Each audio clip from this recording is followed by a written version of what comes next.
3 and 4. The battle is on. It's going to be too close to call side by side.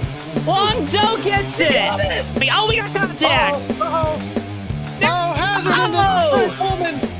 We got flips. Everywhere. We got big wrecks here. Going back to the front because we're racing back to the line. William Page with the victory. Looking for second here. Musa's gonna. Oh, he's gonna use that apron. He's gonna use the apron. They're gonna be side by side. Coming off the corner. Boy, back to the inside. It's gonna be a drag race to the line. Musa gets it. Tom Musa, where did he come from? Boyer trying to close the gap. He's gonna get to the bumper. Oh, just barely did not make it. And coming off of turn 4, Jeff Sikenis is gonna win it at Dover.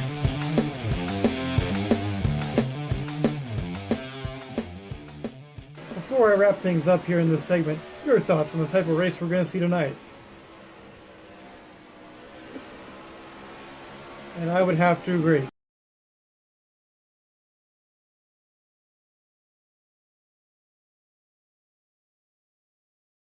Ladies and gentlemen, boys and girls, children of all ages, welcome to a very special presentation of the HOBO Racing Truck Series here from the Nashville Superspeedway, and a very, very happy Father's Day to all the dads out there. Wrapping up a great weekend of racing here on JTN and in the racing world. As always, folks, I'm your host, JoeTowNetwork. Alongside me tonight for this HOBO Truck Series race preview, it's Mr. Tommy Bordeaux. Well, good evening, Joe, and happy Father's Day to everybody out there, especially my father. Thank you, Dad, for everything you do for us. And boy, I'll tell you what, if I grow up to be half the man you are, I'll have done pretty all right. Should be a pretty fun race here tonight, Joe. 113 laps around this Nashville Superspeedway track that, if you just finished watching the NASCAR race, it put on a brilliant show, and hopefully tonight the same can be said about these HOBO Racing Truck Series drivers. A very unique track. They talked about it a lot during the broadcast, but it's really hard to shine that light on how special this Nashville Superspeedway is. It's an intermediate that really races like a short track. It's a mile and a third. So it's long enough to where we consider it intermediate. It's about the same length as Darlington Raceway.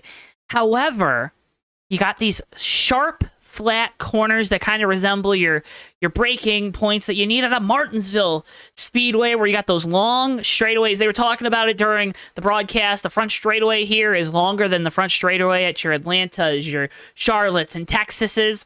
Texi, I guess it would be. I guess so. But it's a fantastic racetrack. Very low banking in the corners, which a lot of times gives us some of that multi-groove racing, doesn't it? Yeah, it certainly can. Now, one thing these drivers have got to watch out for is the sharp exit of turn number 4. It's not like your Kansas or that kind of track where you got some room to let the car wash out, or in this case, the truck. You don't have that luxury here. That wall comes up on you pretty fast, and if you're losing your tires, getting tight, you better be making sure you're getting yourself through the corner at a reasonable speed, because otherwise, the right side of that car is going to look like it's been through Darlington and back. Darlington and back, and folks, we're going back to the Nashville Superspeedway tonight here on JTN. Make sure if you haven't already, drop a like on the video. Appreciate that so much. Helps us get these live streams out to more people, all our other content. Really, those likes and the watches and when you hit the subscribe button, it really helps us continue to build this brand, and we can't thank you folks enough for being so supportive of us here on JTN. Shout outs to all the folks in chat so far. NASCAR 18, Mackenzie Weston, and Barbara. Welcome, and hope that you had a very good Sunday. Great end of the week, and we're going to start off the new week just fine with some Truck Series racing here with HOBO Racing. Tommy, qualifying has just concluded. That means it's time for you to take us through tonight's starting lineup. Well, all right, Joe. Boy, we've got a fantastic field of drivers here tonight for this race. A lot of them out here. And leading them to green tonight is going to be the 51 of Roger Nebelsick. At a 31.427, he narrowly eclipses Jeff Fugate in second place to make up the front row there. In row number 2, Josh Boyer in the 41, and Harry Kodian. Row 3, Tom Musa and Mark DeSenza. Row 4, Chris Emery in the 52 and Ronald Lucer in the 94. Rounding out your top 10 qualifiers, it's the 00 as Gary Jackson, and to his outside, Keith McLean in the 28 car. Jeff Stakenis and Ron Simpson make up row number 6 with Herman Reese and Steve Rubino. Row 7.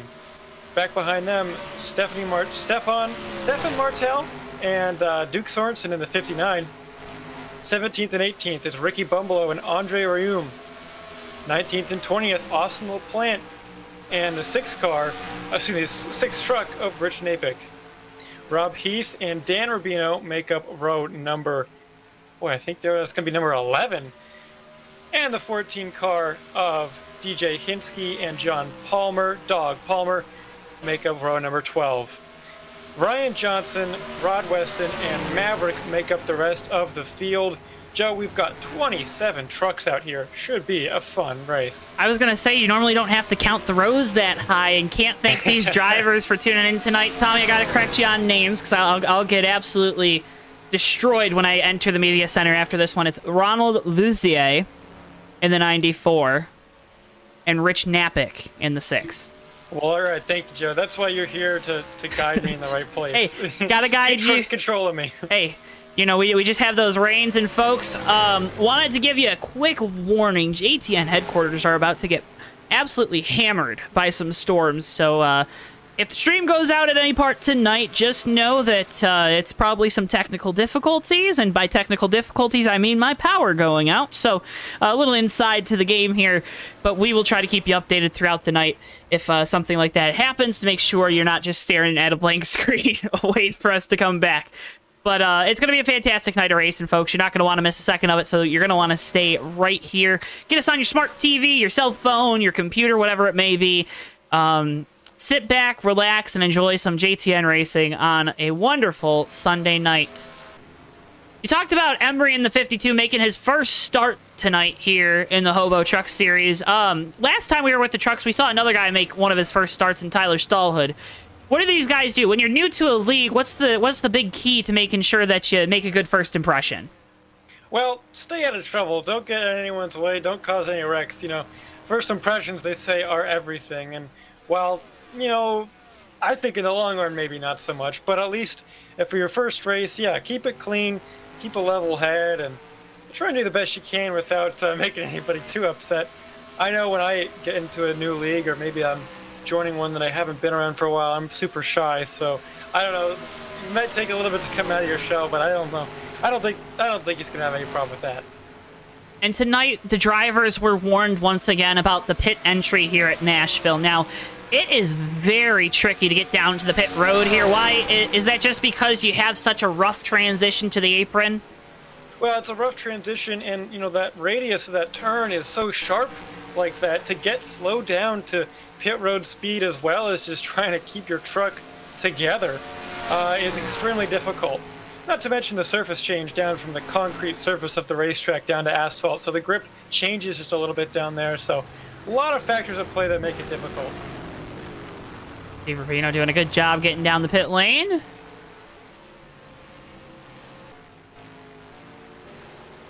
But again, a great field of fast truckers here tonight in the HOBO Racing League. All going to be led by Roger Nebelsack to the green after winning tonight's pole. Joe, the only experience I really have at Nashville here on any sim racing platform, I did a little bit of an in-car race here, I don't know, almost a year ago now. To put it lightly, it was nothing short of a disaster. So I don't know if I even count that, but I did do a couple practice laps around here this week in the truck on iRacing, and this is a pretty fun little circuit right here. It should be a lot of fun to watch these guys here in a different sim, of course, but still run the same kind of thing out here.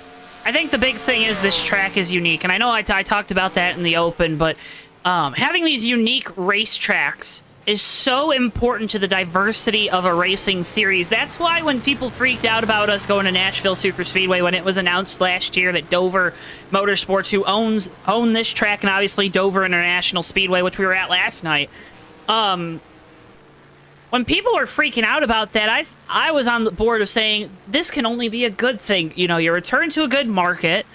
And you're also going to a very unique racetrack. Yes, eventually the fairgrounds hopefully are in the future for the highest levels of stock car auto racing. But a track like the Nashville Superspeedway is just such a unique challenge. It's concrete, right? So that's already a big challenge because these guys are normally racing on asphalt. It's flat, long straightaways, a lot of speed, and you're going to have to use a lot of brake here tonight. Drivers being called to their racing vehicles, and we'll get the command momentarily. I love this track, though, Tommy. I mean, I absolutely adore this one. Well, that was one thing you mentioned there at the end of what you were saying about having to use the brakes at this track and watching the telemetry from the Cup guys today. The Cup guys today, who, Joe, they never use brakes anymore. Yeah, I don't want to. We're not getting into that argument. It was beautiful to see. Hey, you know, not on the big spoiler low motor gang, but I'm not saying that's a good thing, but let's not always blame NASCAR on that. But hey, here we go. We got better racing here tonight on JT. And with the HOBO Racing Truck Series, Nebelsack and Fugate, row number 1, Boyer, Kodian, and then Musa rounding out your top 5. Your engine! Here the command is Fast Racing. Tough truckers doing tough stuff tonight in these tough trucks, right? Yeah, and on a tough track too. So it's going to be difficult for them to navigate these concrete things here in Nashville. And you mentioned Dover earlier. We had a thrilling race at Dover last night here on JTN. Ricky, Joe, and I up in the booth broadcasting that. If you want to go check it out, the race replay is available here on the JoeTowNetwork YouTube channel. It was a thriller, Joe. It was a thriller, and we're going to have another one of those tonight, so I don't want you to twist that dial just yet, or hit that search bar, I guess. Less cautions today is what Mackenzie Weston says. I think compared to especially the NASCAR Cup Series race, because there was a lot of cautions today, I think that's what we're looking for tonight. I think we're going to get it because these boys here at HOBO are so good. Making their way through turn number 4, Nebelsack will take the field to green as our Ford Pace truck is going to make that hard left turn down the pit lane. Well, we don't have those extra grandstands here tonight, but we do have a packed house on the front straightaway and in chat. Welcome, folks, to JTN. Roger Nebelsack leading us to green. And we're down and away. Green flag here from the Nashville Superspeedway. Well, here we go. Let's see how this first lap goes. A lot of trucks in this field. A lot of trucks going into turn 1 right here. Nebelsack with a good start, making his way clear of any competitors out of turn number 2. Battle already on for second. Boyer to the inside. He makes the pass on Fugate. Fugate really loose off of turn number 2. Yeah, that's pretty difficult to gather that car up. Concrete has a little bit less grip than asphalt. It's a little bit slidier.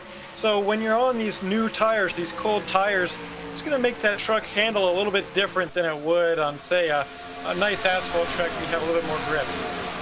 Steve Rubino further back got into the grass there, saw the dirt get thrown up, but Field still getting single filed out. Herman Reese going by the 00 truck of Gary Jackson. I'm watching the corner speeds. You know, the difference between the straightaway and the corner speeds is so great here because of how sharp these corners are relative to other kind of speedway style tracks. They're really slowing down a lot already. And you know, this is just lap 2 coming to lap 3 right now. Just wait until these guys start wearing their tires out. There's going to be braking. There's going to be a lot of off-throttle time, and that always produces a fantastic, thrilling race. Further on back, Heath to the inside of LaPlante. LaPlante really up next to the wall, doing a kind of arcing it down on exit of the corner to get a good run off. Are we going to see different as the night goes on? These guys are going to have to adjust, right? Because this track is going to eat up these tires. Yeah, they're definitely going to have to keep a long-run mindset in mind, Joe, because, you know, we saw it at Dover last night, too. We had some comers and goers depending on who was saving tires, who was pushing hard to start the run. And you also might see a little bit of a different groove being run. Tom Musa in the 7, he's been using kind of the middle and upper lanes of this racetrack through these turns. A couple other drivers instead using the low side. Back Emery to the inside of Jeff Stakenis in that 31. Not going to be able to get it done. Meanwhile, back up front, Roger Nebelsack doing a good job of running away from this field. He's still setting faster and faster times with every lap here, Joe. His best lap of the race was his last lap of the race thus far. That 51 car not only is it good to start this race, but it's getting better throughout the run. Always getting better throughout the run. And I think that's something we'll see for these first 10 laps. Once we get some heat in the tires, they get a little stickier to the racing surface, but then you'll see a sharp drop off in the lap time and the handling of these trucks. The one thing different about this race than the race last night, this is fixed setup, so every driver with the same setup in their truck. So it's all up to the 2 hands and 2 feet behind the wheel to get this thing done tonight. And right now, Roger Nebelsick doing a good job showing everybody that he, so far, is doing the best. I know we've had the setup debate before, Tommy, about, well, what one do you like more? Do you like fixed? Do you like open? As the battle's on for the 5th position, Descenza to the inside of Tom Musa. Gonna make the pass, but Musa gonna fight back on the outside. But what's the challenge here with fixed setup is it's really about how you drive the truck, right? It's not necessarily about how good you are at setting it up. Right. Typically with these fixed setup races, the setup also is a little bit tighter than if you had an open setup where you can make adjustments to the wedge and spring rates and all that kind of stuff that loosens up the car, gets it to turn through the corner better. So that really puts an emphasis on drivers who are slow in, fast out of the corners, save their stuff for the end as these trucks tighten up. So it's a different style of racing, certainly. Each one absolutely has their place in sim racing. But nonetheless, it's always exciting to see some kind of fixed setup action because personally, you get a lot of different comers and goers with that. Musa with a little bit of a wiggle there in the middle of turn 2. Looked further on back, looked like Ron Simpson was going to make a pass to the inside of Steve Rubino, but now Luzier going to the inside of Tom Musa. Musa falling back here. Musa's been running that outside line through the turns, and it's not really working out for him, Joe. He's dropped, almost outside of the top 10 at this point, down into 7th. He started a few spots up from there, so the Penske rental truck not doing too well here to start this race, but still plenty of time to go. Yeah, usually you rent those trucks, right? You're not racing them out on a racetrack, I think. Right? Well, that would be quite the scene to see the UPS structure by Dale Jarrett, and perhaps a Ryan Newman Penske machine back in the day. Up front, it's the Roger Nebelsick show. He is certainly gapping the field. He's comfortably in the lead for now, but of course, plenty of time for things to play out, not just in the race, but also on this run. Joe, looking at it here, it looks like a fuel run's about 35 or so laps. Could be a little bit less than that, could be a little more depending on how much these drivers are saving throughout the run, but not quite halfway through here just yet in this first fuel run. Looking at 3 stops tonight. Potentially 2, depending on what happens, right? But potentially also 3. It's going to be close, is what I'm trying to say. It's going to be very, very close. Because if it's 35, that means we can go to 105 on 3 full fuel runs. We got to get to 113. So depending on when those, what were they calling them in SRX? Fun flags come out? Yeah. We'll have to see. We've seen these guys really do a great job keeping it clean so far. There's been a lot of side-by-side action all throughout the pack, but nobody really getting out of shape and into each other. Really impressed by the driving of all these Hobo Truck Series drivers.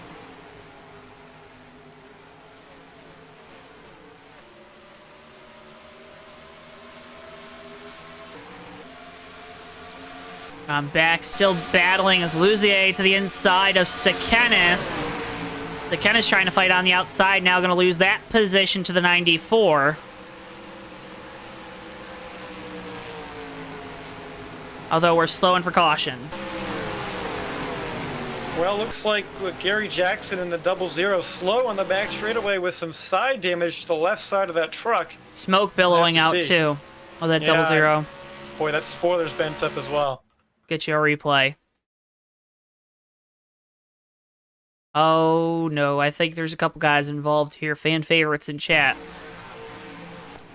Jackson going to get really close to the back bumper of the 59. Sorensen going to go for a spin, come back up the track. Bino nowhere to go. Big hit.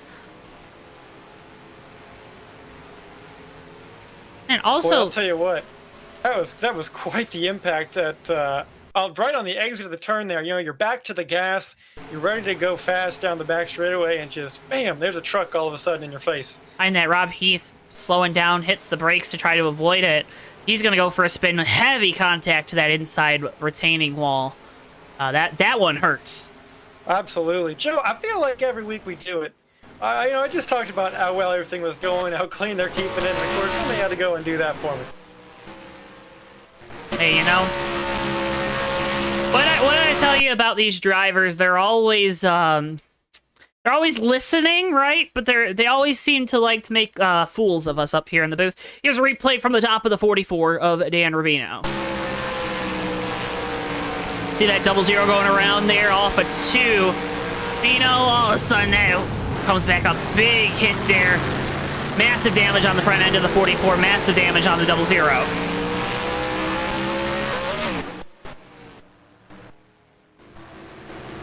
Well, pretty much all the leaders came down to pit road here, taking tires. Roger Nebelsick, though, after winning the pole, of course, gets that front pit stall, and he's going to lead this field back to green. One car stayed out up front. Excuse me, 2 cars stayed out. That's the 19 of Rod Weston, as well as the 6 of Rich Napick. He stayed out to lead a lap. He's now coming down pit road right now. Weston now going to stay out to lead a lap.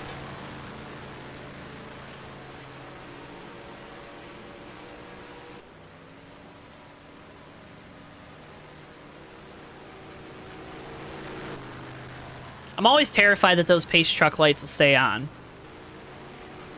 Always terrified of that. Well, yeah, you know, if you're Rod Weston, I'm sure he's glad they stayed on and didn't all of a sudden turn off, because he'd be caught out on much, much older tires and also a lot less fuel than these guys behind him. And this puts us where it's going to be two more stops to make it to the end of this race. So we are looking pretty on that if the thing were to run green. Although, with the way these guys have been racing here tonight, so close, they're on the ragged edge of control, Tommy. I don't know. I don't know if we could necessarily go green with how hard these guys are running here at Nashville tonight.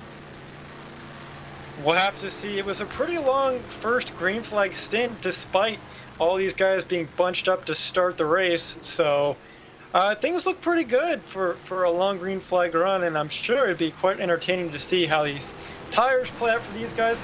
I was noticing the lap times for Roger up front. He fell off a couple tenths in about 10 laps or so, but really not as much as I would have suspected. So that 51 car did an awfully good job at staying consistent.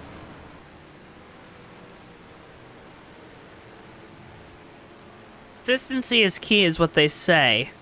And I think especially at a track like this where it is unique, you got to be consistent with your line, your brake points, where you're letting off the throttle, just so you can maintain your speed during a run. We line up like this, though, for the restart. Nebelsick, Boyer, Bugate, Kodian, and Simpson, your top 5. Descenza, McLean, Sekenes, Luzier, and Johnson, the rest of your top 10.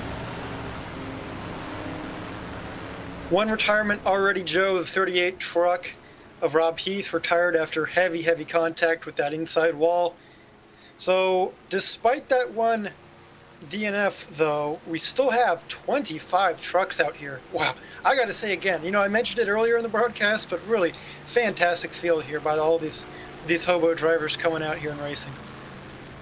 Always love to see it on Father's Day, nonetheless. A happy Father's Day to all the dads out there, all the dads on track. I know there are quite a few, and can't thank you folks enough for all you do. Raising those kiddos, It's hard to raise kiddos, I've been told. Yeah, I wouldn't know, but I hope I don't find out for a while. All right. Pace truck, goes off onto pit road. Single file restart here. Roger Nebelsick leads them to the green flag. Here we go. Back green here at Nashville. Nebelsick with another good jump. Single file restarts here at HOBO Racing, so that really gives the leader a decent advantage through the first set of corners and really keeps everybody nice and clean to at least get off of turn 2. But Boyer getting a good run down the back straightaway. Yeah, he sure is. Josh Boyer in that 41 truck was hanging around with that 51. Roger kind of pulled a gap to start the run, and then Boyer brought it right back towards the end of it before we had that yellow. So that 41 truck, he's probably got some speed under there, but of course he's going to have to find a way around Roger nonetheless. Fugate creeping up onto the tailgate of that 41. So it's Ford, Ram, Chevrolet, your top four. Like the parody there. Another retirement from this race, Joe, also from that incident, Gary Jackson in the 00. So 24 trucks now left on the track. Well, looks like we got a truck on pit road right now, the 14. That's Hinsky. He's leaving his pit stall right now. Unscheduled stop for the 14 team. Saw DeSenza lose this position there, or not able to make the pass. On the 25 is Simpson, that for the 5th position. Not going to get right back up, nestled onto the tailgate of that Simpson Fence Company Silverado. Now going to get a big dive down to the inside. Going to be side by side going down into one. Well, we talked about Chris Emery making his first appearance here in the HOBO Racing Truck Series, and right now he's doing a good job in that 52 yellow, bright yellow Ford F-150 there. He's got the fastest lap of the race so far, Joe, at a 31.463. He's hanging out in the top 10. So far, so good in Chris Emeryville. Blank truck, go sponsor Chris Emery, folks. Think he might be pretty good at this thing. Behind him, Herman Reese to the inside of Ryan Johnson for position. 73 on the bottom, that's Reese in the Cadillac. Johnson in the outside, now Musa looking to the inside of that 78. And we're under yellow. We got one around, it's our leader. Huge wreck off of turn number 2. Simpson involved. Oh my goodness, Nebelsek's still flipping. Oh my, Stakenis involved as well. Oh, what a horrible crash. 25 truck destroyed on the front end. Napick, Dan Rubino involved. And Roger Nebelsek, looks like the motor is gone on that 51, smoking. Still running, but it's smoking, and that's never a good sign. And what a heartbreaker. He was still very, very competitive after winning the pole, was leading. We'll have to fetch a replay and see what happened. Just gets loose there on the bottom off of 2. A very tricky spot. Hits that apron and then nowhere. Oh, Keith McLean gets into the 25 of Simpson, who was slowing down. And then Simpson. And then there's just trucks that just, they're stopped there. That is wicked how that wreck played out. That was incredible. Just, you know, the amalgamation of trucks there just collected each other out of turn 2, almost like they were magnetized to each other. What a vicious wreck. This is what happens when... So Simpson really checks up. I don't think Keith checks up as much. And then you see the 31 and 25. Doesn't look like a normal wreck because, of course, it wasn't. The way the physics of the game work, those two trucks literally were embedded into each other there in that moment. Or take a look at that number 94 truck, Joe, of Ronald Lussier. Luzier, excuse me. Incredible job. I mean, he wasn't really involved too much. He just stopped the truck, basically. Kind of let everything happen in front of him up there. But he got quite the seat to see what happened. There you see the onboard with the 94. Pretty much had to come to a stop. Oh my goodness, but what a tough break for Nebelsek in the 51. That just looked so good. Yeah, absolutely. That hurts. It hurts to throw away a race like that where it looked like you were pretty much in command from the drop of the green flag. I know it's still early yet, but that 51 looks quite untouchable, at least at the beginning parts of a run. Just, he flipped all the way down the back straightaway, too. I don't think I've ever seen that at a racetrack. That was quite the long roll, indeed. I'll tell you what. They got that 51 on pit road. They're going to try to fix it. I have a feeling, though, it's going to be pretty hard to fix.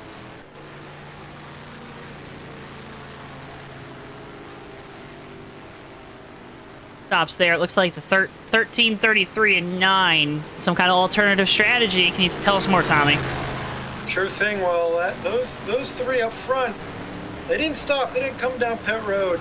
Didn't run a super long stint there on these tires or with that fuel, so maybe trying something a little bit different here, trying to see if they can use their track position to their advantage. Haven't seen passing be impossible here, but it certainly would be nice to be towards the front, it seems, as especially we have these single file restarts. That's going to definitely help them generate a little bit of a gap to these guys who came down and took 4 fresh tires. 4 fresh Goodyear Racing Wranglers here using the 2009 Craftsman Truck Series mod here in NR 2003. Folks, he's Tommy, I'm Joe. Can't thank you enough for tuning in tonight here on JTN, the JoeTowNetwork. Make sure, if you haven't already, you hit that subscribe button so that way you don't miss a second of any of the live racing action here on JTN. And courtesy of our friends at TWB, let's take you through our upcoming races here on JTN. Of course, the HOBO Truck Series tonight, it's kind of upcoming because we still have not seen the conclusion of it. Graphics guy forgot to update this one, but we're going to go through it anyways. Bomb Squad Cup Series on Thursday from the Tricky Triangle and the Pocono Raceway. Coverage beginning there at 9:05 p.m. Eastern Time. The USORL Cup Series Championship finale from the Homestead Miami Speedway kicks off at 10:35 p.m. Eastern Time this upcoming Saturday. Bomb Squad Cup Series from Dover, then the following Thursday, July 1st, and then Bomb Squad Trucks at Atlanta on July 7th. All those upcoming races presented by our friends at TWB Technologies. Together, we are better. Harry Codian with the lead here on the restart. Older tires, what's the key? Well, you got to make sure you don't have any wheel spin on this restart, because at these concrete racetracks, when you wear those tires out, you get a heat cycle in them, and you restart, boy, you better be careful, because it's going to be hard to put down the power. So as long as you can get away clean, I think Harry's going to be pretty okay and set. But you got to watch out for differing fuel strategy now, though, with those guys up front. We'll have to see how it all plays out. Going to take him up next to the wall. 13 Harry Codian with control here on the restart. He'll wait to see that green flag dropped. Fans are on their feet, ready to watch this race restart. Coming to lap 26 of 113. Green flag, and we're back underway from the Nashville Superspeedway. Well, Harry's certainly got a good start there. Now spinning the tires. Looks like Jeff Fugate back in third kind of had some trouble. Josh Boyer's right on his tail. Meanwhile, the 13 and 33 of Mark DeSenza. Great restart right there. They're pulling ahead. Boyer getting a good run off of 2. Going to dip to the inside of that 9. Sundrop Dodge. Going to look to make the pass down into 3. Has the inside line. Don't know really if there is a preferred line here at Nashville, because you can really keep the momentum on the outside like the 9 did. 41 loose off. That's going to allow Keith McLean to get to his outside for 4th. Boy, really impressed with Fugate hanging tough on the outside line. We've seen a couple drivers really take to that kind of middle groove, maybe a lane and a half, maybe 1 lane up from the very bottom of the racetrack, and use that to their advantage. That 9 car was a little bit higher than that, yet had a good run out of turn number 4 and was able to clear Boyer. Boyer now looks to be inside for that position back on Keith McLean in the 28. They get really close there through the center of the corner. Boyer not able to get it done on the inside that time. Again, Chris Emery behind him looking to make a pass for that 5th position now as Fugate got by DeSenza.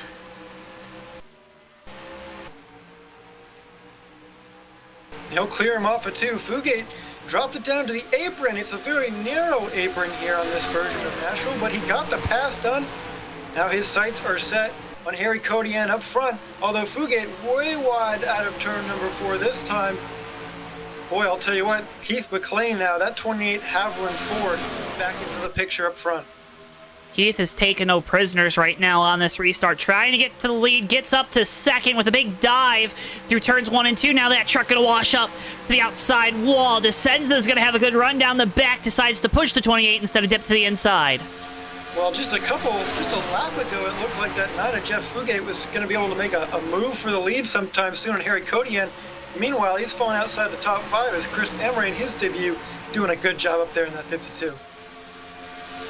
Going to get a push from that 73 Cadillac of Herman Reese down into turns 1 and 2. They're still going to be side by side for the 5th position. Emery on the bottom, Fugate on the outside. Up front, Codian hanging on, but I'll tell you what, McLean's coming, and he's got first tires as well. Jeff Fugate, a big dive to the inside of Josh Boyer, washes up the track. They almost make contact. Boyer slips through. Boy, great job keeping it off Boyer right there. Fugate using all available tire that he has left on that 9 truck. He's definitely struggling. He's got some pace, but couple mistakes have really kind of mired him back. He's in 7th place now. Saw Herman Reese, Chris Emery split him 3 wide. 9 was in the center. Reese gets loose through on the bottom through 1 and 2. He's going to fall back a position. Now Fugate going to try to make his way back around this 73 for the spot and move back towards the front. Back up for the lead, though. Joe, one reason why I wanted to come do this broadcast with you is to see how this track races, see how these guys race each other here, to try and learn some things in case I go to Nashville anytime soon. And what I'm really seeing, it's possible to make a pass on the outside, to hang tough on the outside. It seems to be multi-groove. And here comes that 28 of Keith McLean to try that bottom on Kodian. Looks like Kodian just lets him have it. He knows he has fresher tires. Sometimes you just give it up, and that 13 took the strategy call, and now we know that the older tires, they're okay. 4 or 5 laps, you're okay. You can stay out. You can hold your ground. You saw, I think, Harry, like you said, Harry just gave it up there, knows it's not the time to race for that lead. Keith McLean to the lead for the first time tonight.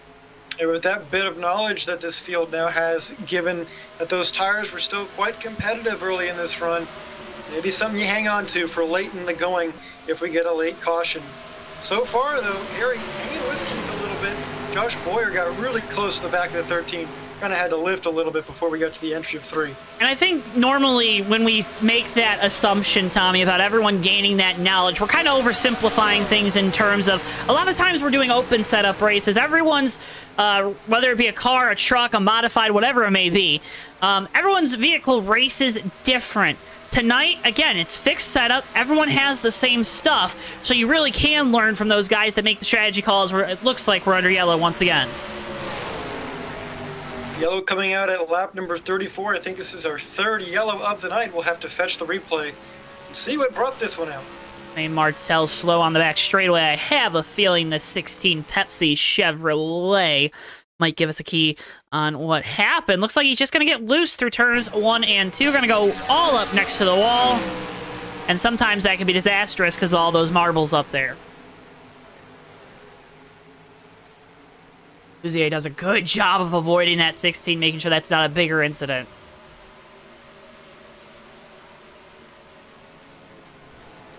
Well, a good job not making that bigger than it could have been. Although, this is going to be really great for Harry Kodian. He was on kind of the older tires, the same thing with Mark DeSenza. Now they get to be in an even playing field again and get to reap the rewards of the improved track position. Always good when a plan comes together. Absolutely. Everybody coming down pit road. Couple going to stay out. Try to lead a lap. Leaders side by side coming to the boxes.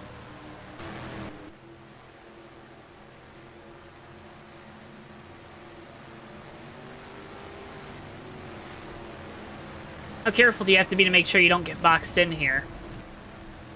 Well, very careful. As you hear Kodian, in an attempt to make sure he didn't, actually kind of stopped a little bit short in his stall, had to gas it up just a little bit to get further to that pit sign. That's a strategy that some of these guys use. They try and stop as early as possible. It might take a little bit off your pit time because the pit crew's got to walk around the car as long as they have to, but it can help on exit. We've seen exits, Joe, decide races off the pit road. Big strategy call there for the 28. I don't know how it's going to work out. Looks like they only took 2, or they didn't take, or fuel only on that pit stop. We'll have to confirm with our pit reporter, Bristol, here in just a second. Coming down pit road, that 28 stops in his stall, gets 2 right side tires. And I believe that's it. He certainly tried something different here, and we'll have to see how that plays out for that 28. We saw in this last run, tires weren't really too big of a factor for DeSenza and Kodian up front, so we'll have to see how that plays out. And we got some fan favorites in chat. Here's your Dan Rubino race update in the 44 Silverado. Tommy, how's that 44 doing tonight? Well, that 44 has been able to avoid most of this calamity that's happened in front of him. He's riding back there in currently, 17th spot in his HOBO Racing Chevrolet Silverado. Doing a fine job tonight so far. Still a lot of race to go.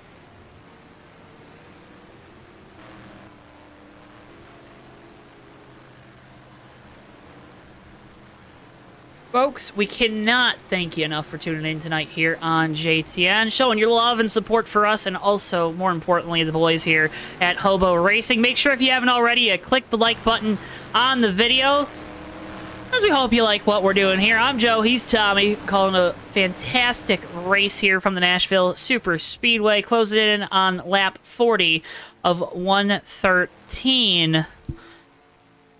Tommy, we're about that third of the way into the race.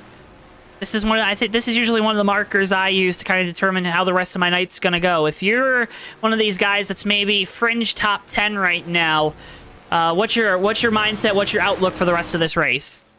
Well, I'm looking at Harry Codian, Jeff Fugate, and Mark DeCenza, who DeCenza will be lining up fourth, Codian third.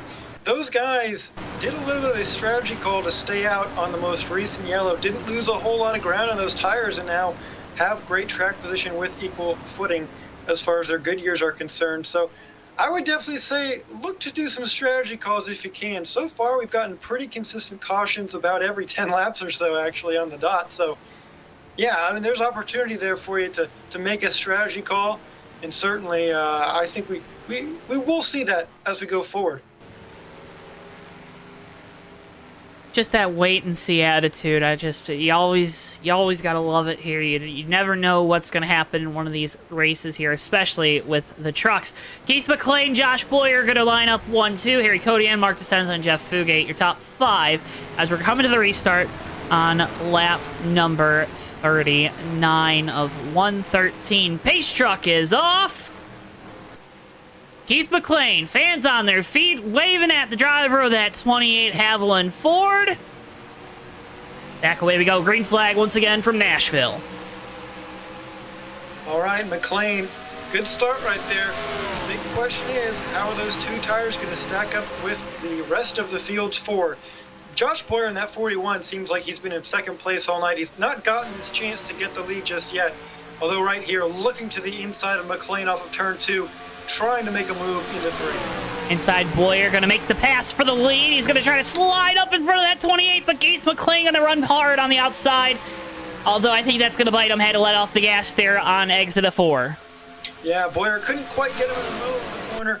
Does get that lead finally on the outside, and for the first time tonight, Josh Boyer in the lead of this race.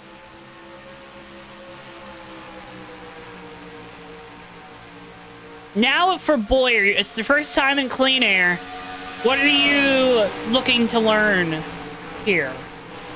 Well, I mean, he's got to put down some consistent laps. He's been behind guys all night long, and I've mentioned on broadcasts before, Joe, how that can actually kind of help you have some reference markers for braking or letting off in the turns, as we have another yellow here. Fourth of the night. Caution number 4. Low trucks towards the back. See if we can't pinpoint the incident here. Working lap 40.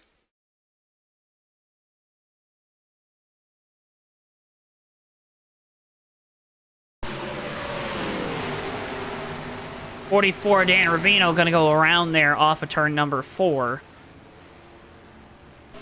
Loops it. No one hits him though, so good driving by all those truckers there. Because it, like you said in the pre-race, Tommy, that turn 4, it narrows up very quickly here at this track. Well, it really did. I'm impressed with the job he did to keep that thing under as much as control as he did, to not hit that wall as well when he was spinning, because that could have been a pretty bad damage the way he was looking like he was going to back into it.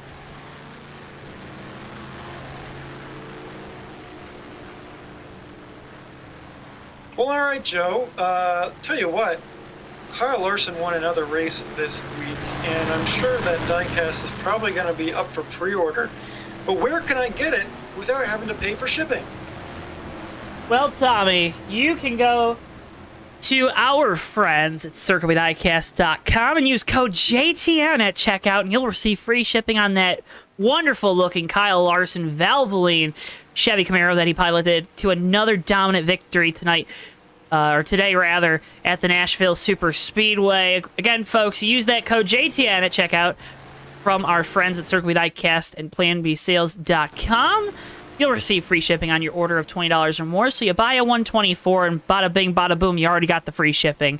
because we all know that diecast aren't cheap. So we just want to save you a little bit of money. Again, use that code JTN at checkout. You'll receive free shipping on your order of $20 or more. Good-looking Valvoline Chevy Camaro. I'm glad to see that he's going to get a different paint scheme to Victory Lane. He's only won that HendrickCars.com car up until this point, but win number 5 on the year. I know people don't always count the All-Star race, and I think you should. I still think it's a big win, especially when we're awarding $1 million. But 5 wins on the year at the Cup Series level is very impressive. It is very impressive. Also going to a new team. Hendrick's got something that they figured out, and I mean, of the Hendrick drivers, Kyle Larson's taken that and ran away with it. First win for Valvoline as a primary sponsor since Johnny Benson at The Rock in 2002. That's the craziest stat ever. But then you go back and you think about the 10 car with the Valvoline sponsorship there throughout, the mid-2000s, late 2000s, and that sponsorship moving over to Petty and Evernham when those teams were kind of on their downswing, and then it was on the Roush cars a little bit there through the mid-teens, and then worked its way over to Hendrick Motorsports, Dale Jr., and those guys, and great to see a company that has been invested in racing as much as, Valvoline, and like they should be, right? Motor oil that pairs perfectly with racing, but good to see them get that sponsorship into Victory Lane today at Nashville. And also, they set a cool stat. 1984 was the last time NASCAR raced in Nashville. Jeff Bodine won in the 5 car for Hendrick Motorsports. Larson wins the first time we go back to Nashville in the 5 car for, you guessed it, Hendrick Motorsports. Pace truck lights are off. We're going to go back green here. Josh Boyer now going to have the lead for the first time tonight. Keith McLean, Harry Codian, Mark DeSenza, and Jeff Fugate. The rest of your top 5. So top 5 stays the same. We just reversed the order of our top 2. I know we've talked about tires and restarts, and because we've seen a lot of wheel spin here in the recent weeks in all these different leagues we've been broadcasting, Tommy. It's almost like they're kind of trying to duplicate what we see in the NASCAR Cup Series out there on track, which fair enough. But how do you minimize wheel spin on a restart? What's the best strategy so you don't lose that speed? Well, you got to be smooth on the throttle there. You can't just mash the gas 0 to 100% immediately in a split second, because you're really going to light up those rear tires. It's a fine line between getting a good hard start on the accelerator pedal and also being careful enough to not spin those rear tires. And that fine line is what separates the best restarters from, well, like me, the worst. Coming down into that restart zone, Josh Boyer, he will wait to see the green flag to get us back underway here at Nashville, and there it is, and Keith McLean all over the tailgate of that 41. Yeah, pushing that 41 car across the start and finish line. Joe, real quick note, we mentioned how long it took for Valvoline to get back into Victory Lane. McDonald's, you're up next. That one's even longer. Goes back to Jimmy Spencer, doesn't it? It sure does, and his 2 wins he got at Superspeedways back in the day. Chris Emery to the inside of Herman Reese for position. That's the 6th spot. Reese, though, going to hold off on that outside. That outside's starting to work its way in a little bit more. I'm kind of surprised to see these guys not trying to wrap that bottom. Yeah, the outside's been doing a good job, it looks like, right here for these drivers. Making passes, maintaining their position, running fast through there. And how about that 73 of of Herman Reese? Not a great starting spot for them today, but they've really made their way up through the field. Looking good in that Cadillac. I don't think I've ever seen a Cadillac truck until I came to HOBO Racing to broadcast. As battle for the lead is on. Keith McLean got to the inside of the 41 of Josh Boyer, not able to make the pass. Now descends all over the tailgate of that 28. Yeah, descends and Codian right in this battle as well. Looks like that 41 sent it in a little bit deeper than McLean that time through 1 and 2. So that 28 car truck trying to chase down his fellow Ford compadre in front of him. Those manufacturer alliances don't mean anything in sim racing, right? As we're under caution for the 5th time. Not as much. Not as much.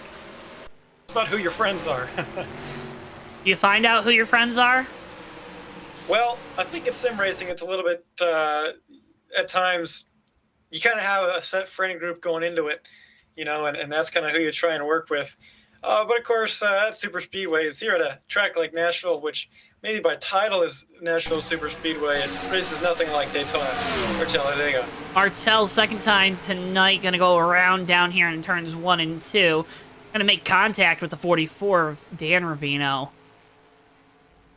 Looked like that 16 was just trying to arc it through that corner. Big motor damage. You see the whole front end jacked up. That's going to end the night for the 16 Sunoco Pepsi Chevrolet.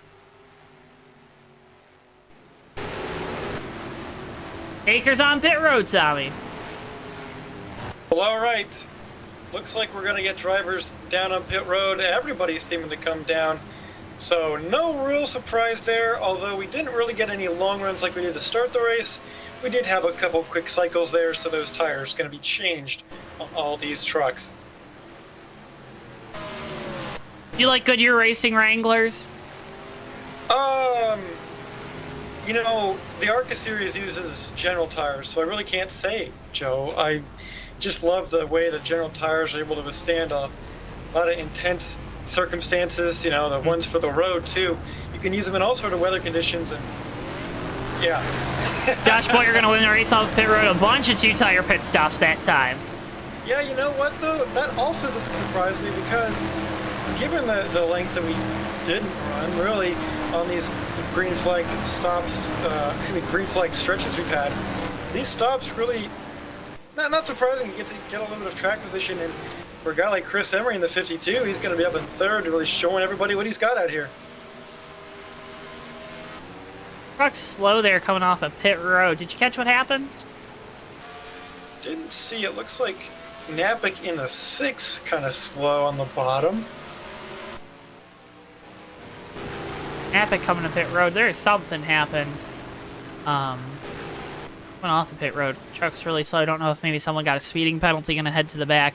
I think Boyer, something happened with Josh Boyer because he was the first one out of pit road. Now going to get back up into his position.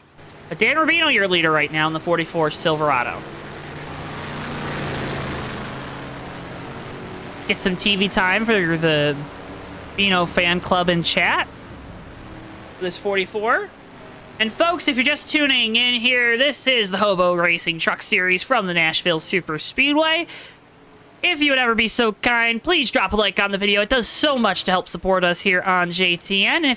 And if you're new here, well, we do this type of stuff all the time. Online league racing in NR 2003 in the year 2021. It's fantastic. I can't thank you folks enough for tuning in here tonight on a Sunday night. I'm Joe. He's Tommy up here in the booth at Nashville, having a fantastic time, seeing some great side-by-side racing from Nashville. We're in caution number 5 on the night. A little bit over halfway remaining in this race, so we're getting through it, and we're seeing Josh Boyer in that 41 kind of take control of this race ever since Roger Nebelsick had his moment off of 2 and his night was over.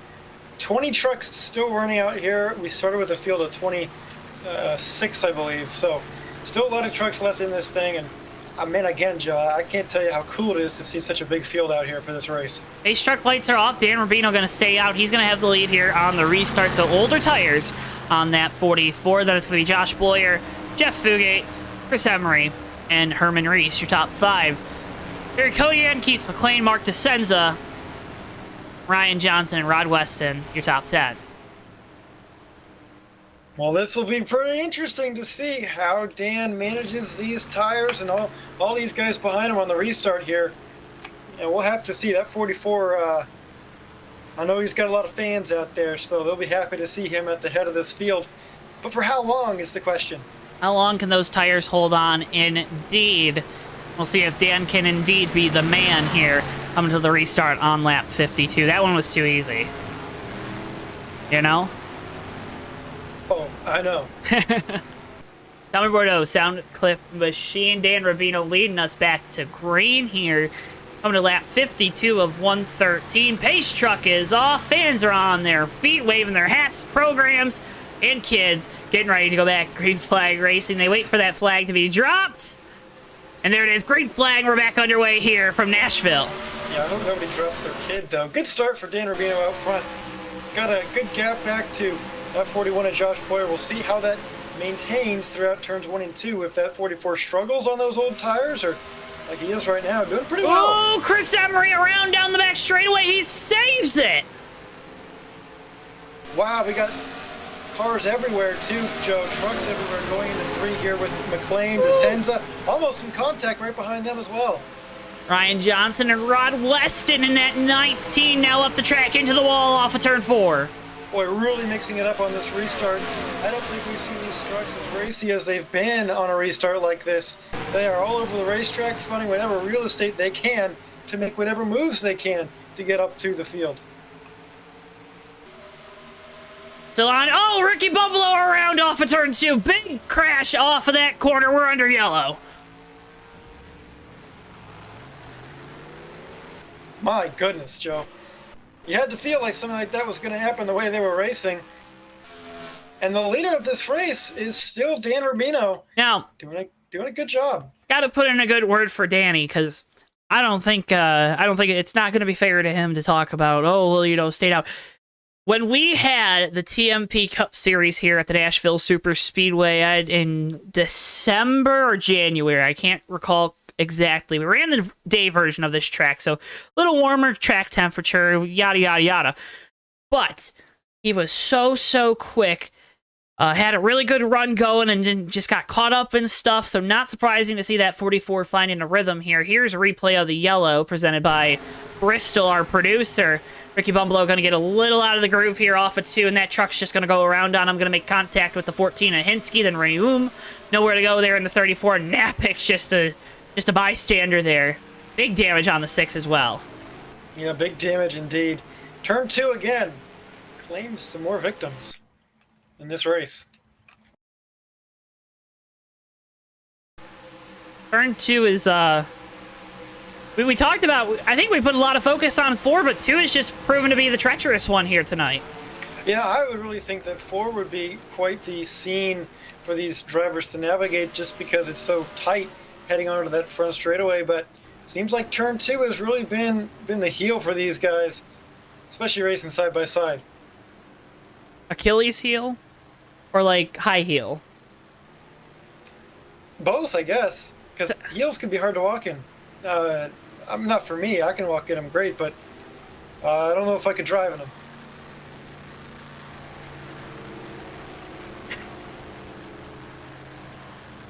You're golden, Tommy. You're golden. Thank you. Dan Rubino out front, Josh Boyer, Jeff Fugate, Herman Reese, Harry Cody, and your top 5, folks. Another great way to help support us on JTN is, of course, to check out our social medias. You can check us out at JoeTowNetwork on Twitter and search JoeTowNetwork on Facebook.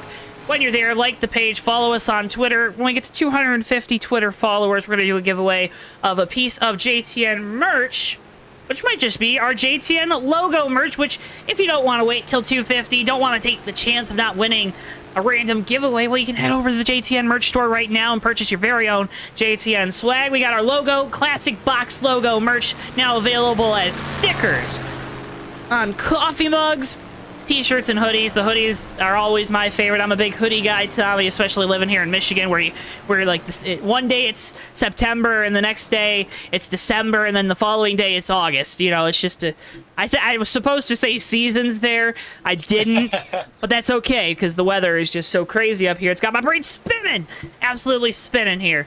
But JTN merch store, go get some great merch. Can't thank the folks enough that designed that. They do a fantastic job. Bristol's got a crack team of of designers, let me tell you. Sure does. Another milestone we want to hit is 1,000 subscribers. That's your special Tommy edition of the Big Riches podcast. That's gonna be probably the best podcast you ever heard in your life and ever will. So do what you can to get us to 1,000. I might call in sick to that one. Oh, well. Just let Tommy go off about playoffs. It's just gonna be me talking to Davey. He's gonna have to put up with me yelling about all that stuff.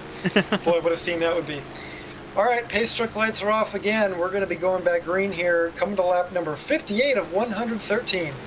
Dan Rubino gonna line up out front. Josh Boyer, Jeff Fugate, Herman Reese, Harry Cody, and I just said it, but I said it again, so deal with it. Now you know your top 5 inside and out. 44 got a great jump last time on the restart. Going to look to do the same thing here. It's not an issue of fuel. We're thinking about tires, but I don't think we've seen the tire fall off tonight. And obviously we're not going to have a brake issue, right? We don't have that in a game like NR 2003. Yeah, no, that's going to be no problem here at all. And yeah, like you said, the tires, I had suspected that this would be a definitely tire wear heavy racetrack, but thus far, I have not seen that to be the case. A little something different out here on JTN tonight. I think the big thing is that you have maneuverability, and I think that's what really lends itself to... Maybe these guys are experiencing more tire wear than they're letting on right now, but since you can kind of move around the track, choose different lines, find the best way around this speedway, I think that probably helps that those guys that maybe are on older tires and are on different strategies from some of our faster trucks and our leaders before that last yellow. But Dan Rubino going to lead us back to green once again here, coming to lap 58 of 113. There it is. Green flag. We're back underway here from Nashville. Well, we haven't really seen this 44 up front too often tonight. He led a little bit on that short restart beforehand. But if we settle into a groove here, I'll be really interested to see how much speed that 44 has behind the wheel. Boyer looking to the outside in the 41. Trying to use that momentum on the high side now, going into turn 3. An impressive run from the 41 down the back straightaway. Gonna edge Rubino out for the lead, and Bino gonna go around. He saves it.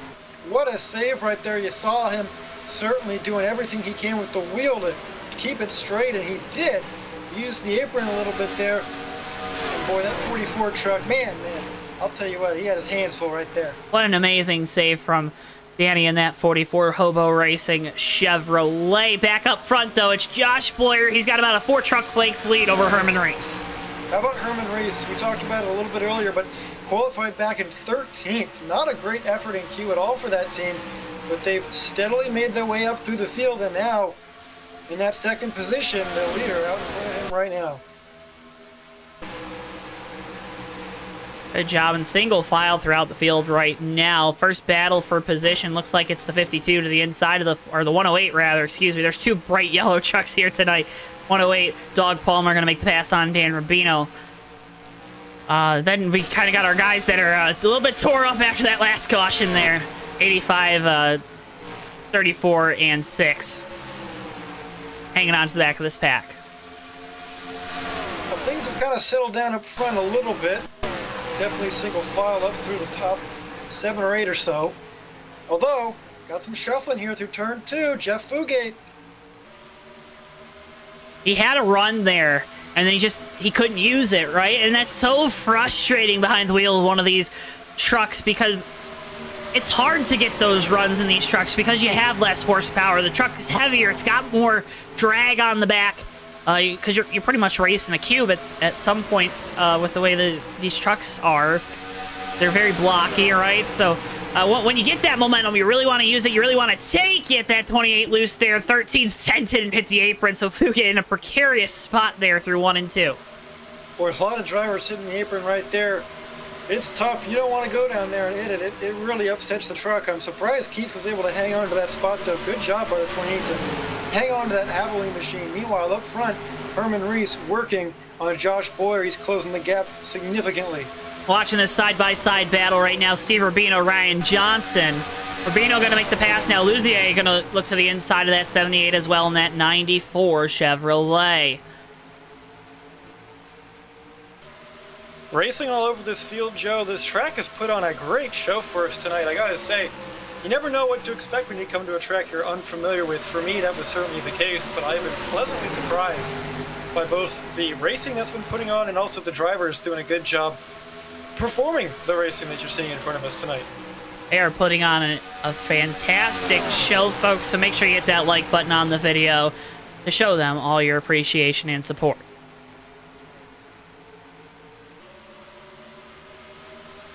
Odian to the inside of Fugate down the back straightaway.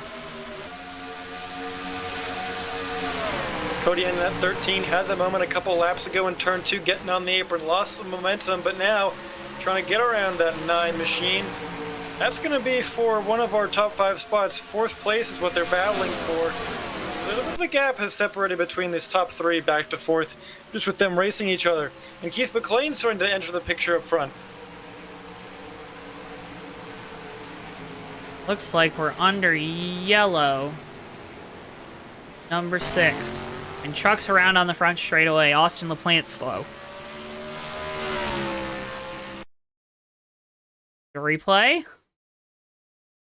Ooh, this is going to be contact coming off of turn 4. So now here's the tricky turn 4.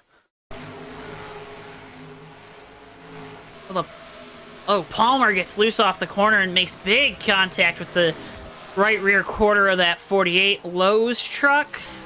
48 going to nose it into the outside wall. Palmer also going to go for a little bit of a spin, but that 108 got really loose there on exit. Finally, turn 4 showing its capability of catching these guys out here. Not that I'm rooting for that or anything, but the validation is nice. That's sick, Tommy. You know how much time goes into building these race trucks? Rooting for crashes openly. For shame. Hey, here's some news from the NASCAR Wire. The 9-car of Chase Elliott has been disqualified for 4 loose lug nuts. Oh my goodness. Not just 1, not 2, but 4. So I think old Jeff Burtondale Jr. Steve Letarte saying, hey, maybe you should come down pit road and tighten up those lug nuts. I think that might have been some good advice, because that's going to be a multi-race suspension for Alan Gustafson. Well, yeah, and it's also going to impact where they start for the first Pocono race, too, next week. So a lot of tribulation there in the 9 camp.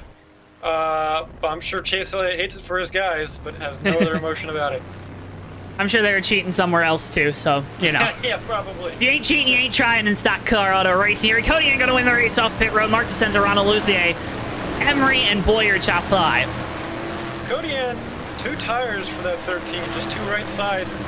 Getting his way back up to the front of the field again. Had some issues on this last run, hitting the apron a tad in turn number 2. If he can straighten that all out, that 13's in a great spot. We've seen him do some strategy calls before to gain track position. Another one here.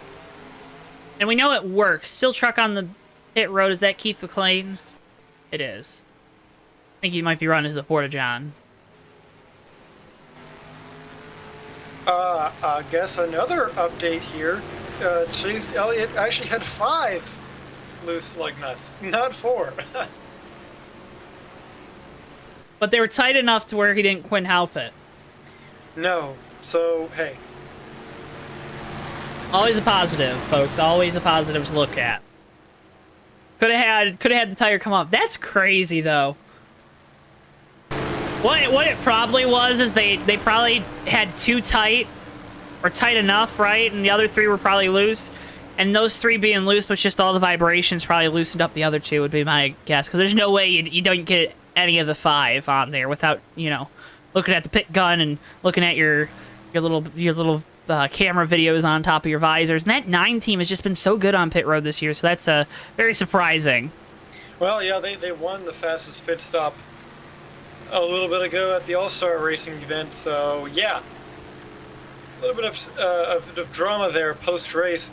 However, one place we do not have loose lug nuts is here in NR 2003. No worries there for any of these guys. These wheels are going to stay on. You do have to worry about blowing a tire, though, and we've seen that happen so often. Don't think that's going to be the case tonight. We just haven't seen the tire wear that I thought we were going to see, and I'm not surprised by that, because I think these guys are probably being a little bit easier, too, on their stuff, knowing that it's concrete racetrack, but a lot of 2-tire calls, and I think that makes racing fun, right, when you can actually have those strategy calls at your disposal, and you're not just kind of forced to take one strategy like everybody else. Definitely mixes it up a bit. And Luzier up here in 3rd, Joe, that 94, he hasn't really been towards the front of the field for a while, and it'll be interesting to see how that team navigates their way through everything.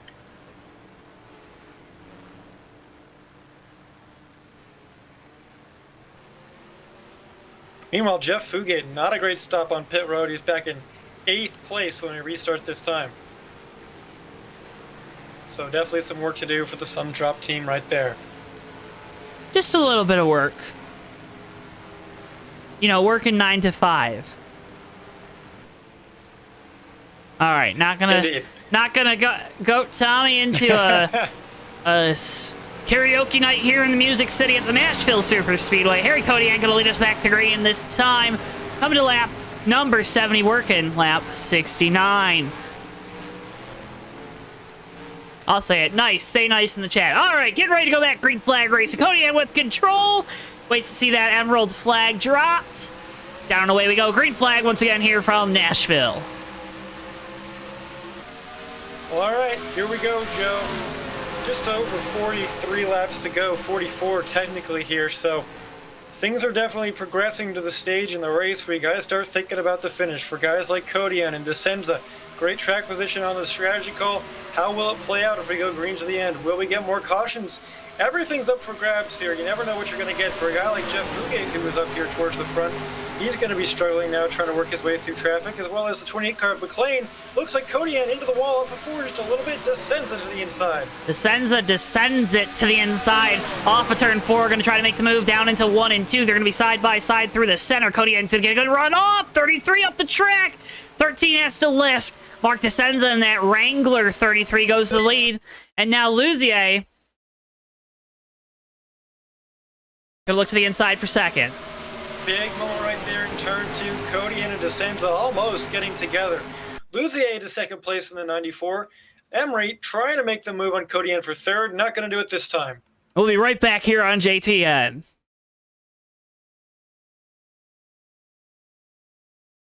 Up front, Mark DeSenza leads the way a couple tenths ahead of Ronald Luzier, and the rest of the field behind them, hungry like a pack of wolves, racing each other like it's the last lap, but we've still got over 40 to go here at Nashville. Kodian in the middle of the field here on the track, in third place. Josh Boyer right behind him, trying to get back up towards the front of the race that he was leading a little bit ago. Bumping down the back straightaway is Kodian and Boyer, and Chris Emery rounds out the top 5 right now. Harry Kodian also trying to make his way. Excuse me. It's like that's the 78, 73 of Herman Reese trying to make his way up through the field as well.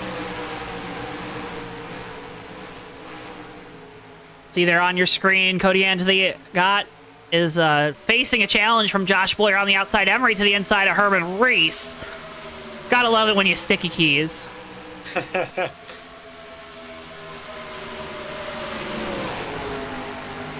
Tell you what, DeSenza, the gap's closed a little bit back to Luzier behind him, and that's going to catch up pretty much everybody else here in this top 5, but they've been fighting so hard, Joe. You know, and that's just been the story of the night. You have to fight hard to get these positions. We're still going to need a pit stop. We're still going to, guys have to pit. They're going to take tires, even if it's just 2, because you're going to need at least a can of fuel. So there's still a lot that you can do to get these positions the easier way. Not an easy way by any means, as Herman Reese now to the inside of Josh Boyer. But you're really starting to wind down. Wherever you are, you're going to have to make passes the hard way to get to the lead. Definitely, and a guy trying to get back to the lead the hard way. That 13 of Kodian looked like he was going to try and make a move on Luzier, not able to get there. Ooh, that 41 of Boyer into the wall on the back straightaway a little bit. Emery now to the inside of Reese for the 5th position. Gonna get a push from Fugate. Fugate gonna go up. Now take the high line down the straightaway. Get a good run on the outside. Boyer looked like he hit the wall a little bit. Yeah, that slowed down his momentum a little bit. That allowed Herman Reese to get to his outside. Boyer sliding up. Reese all the way up next to the wall. They're careful. They stay off of each other, but that 73 is not too pleased with the 41. No, and he shouldn't be. That 73 had a good run down the front straightaway into turn 1, and that 41 just took all that room. Let's see if he can clear him out of 4. He can. Reese looking for the crossover. Not going to happen just yet. Yep, it got loose there on exit of the corner, though.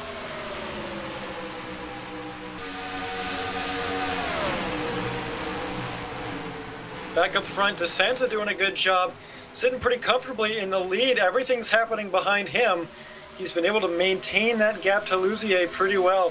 Harry Kodian has not been able to get back to the front where he restarted this race, and I'm sure that 13's got to be kind of frustrated about that. There's still plenty of time left, however. Still plenty of time left all over the tailgate of that 94. Going to make a big move to the inside through the tri-oval down this long front straightaway. Not going to be able to stay to the inside to get position to try to make a pass into one, but Luzier goes high. Going to try to keep some momentum on the outside. Kodian decides to go low. Looks like that high line going to prevail there. Boyer, oh, looks like he had to go in the wall a little bit to avoid Kodian. That's going to allow Herman Reese to get to the inside of Boyer. It's been so hard to pass on the inside tonight. You can do it. You just got to be really aggressive in doing so. I don't think Reese is going to have enough momentum this time down through the front straightaway. Boyer still not clear. Herman's going to take a big run to the inside as Kodian and Luzier touch going into one. Well, they touched going into one. Kodian down on the apron, and their momentum's going to be slowed a lot. That 13 and 94 now losing a lot of time to Descenza in the lead as Josh Boyer into this picture now, side by side with Kodian. He's on the bottom of Kodian for third, now looking to the bottom of Luzier for second. That's that 41 truck of Josh Boyer going to slide up. Kodian all over the tailgate, almost 3 wide there for a second. Now they are 3 wide.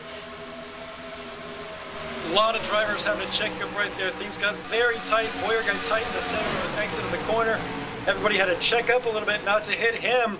And they're scrambling for positions out there, Joe. This racing's incredible, but it's allowing Descenza to just scoot away from this field. The gap's up to almost over half a second now. And if you're Descenza, this is what you're hoping for, that these guys keep racing like madmen, but they stay off of each other and they keep it clean and greens. You don't want to bunch the field back up, and there it is. There's the wreck. Herman Reese into Tom Musa. Musa spinning like a top. Across the start-finish line, that's yellow number 7. Boy, the pressure was building with all these drivers racing each other as hard as they were. You thought it had to blow at some point. It did, that time out of turn 4. Let's see. Let's get you the replay there. You saw it live.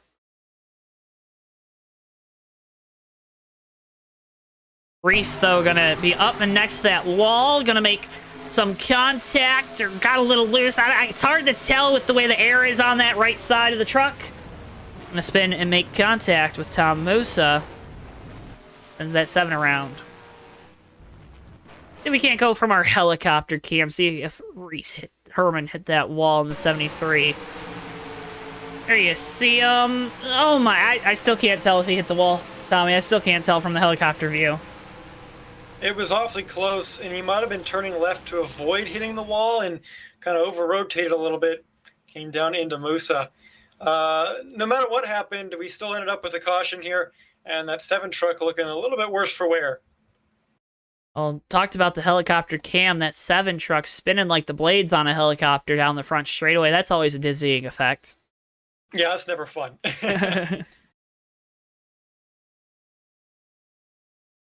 No surprise here. Bunch of takers down pit road, everybody coming down. The big question, Joe, 2 or 4, we've ran quite a while now, and Descenza, the 94 of Luzier, the 13 of Kodian, all taking 2 last time, so I wouldn't be surprised if they take 4 right here, but then maybe another driver who took 4 last time is going to take 2 now.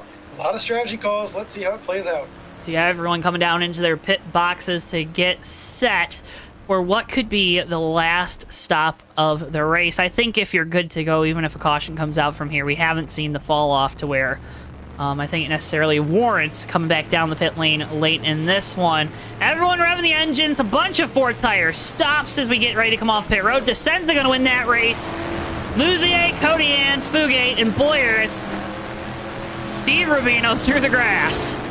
Yeah, no, everybody taking 4 tires there. No 2-tire stops this time around. They're pretty much set now for the end, Joe. Perhaps if we kind of split this final run here in half, we could see some 2-tire stops. But either way, 4 tires going on in every truck out there. What happened with Steve here coming out of his box? We're already 2 wide. Steve gonna... Oh, he's just barely contact with the 78, and then he gets the illegal pit exit, so he's gonna have to drop to the back.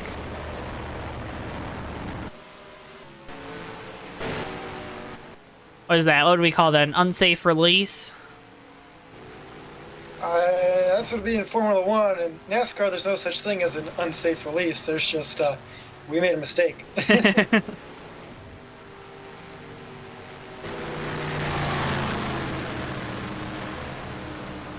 Folks, can't thank you enough for tuning in here to JTN tonight. Want to make sure you know that You are very appreciated for tuning in. And if you're new here, make sure you subscribe so you don't miss a second of the best NR 2003 online league racing on the web. If they're the best, they're on JTN. That's just how these leagues are. We have the best leagues. I don't know what to tell you, folks. It's just fact, right, Tommy? It's just fact. Just the way it is. Just the way it is. But seriously, can't thank you folks enough for tuning in tonight. Make sure if you're new here, again, hit that subscribe button.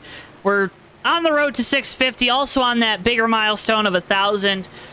Man, oh man, we've gained 600, 550, something like that subscribers in the last year, and it has been an awesome ride. And I couldn't do it without you folks at home that have subscribed and shared our videos with your friends, your family, to our drivers that always do a great job of promoting our broadcasts, especially when they're in them. Can't thank you folks enough for all you do for us, and especially to our league partners for giving us the privilege of bringing some wonderful racing pictures to your screens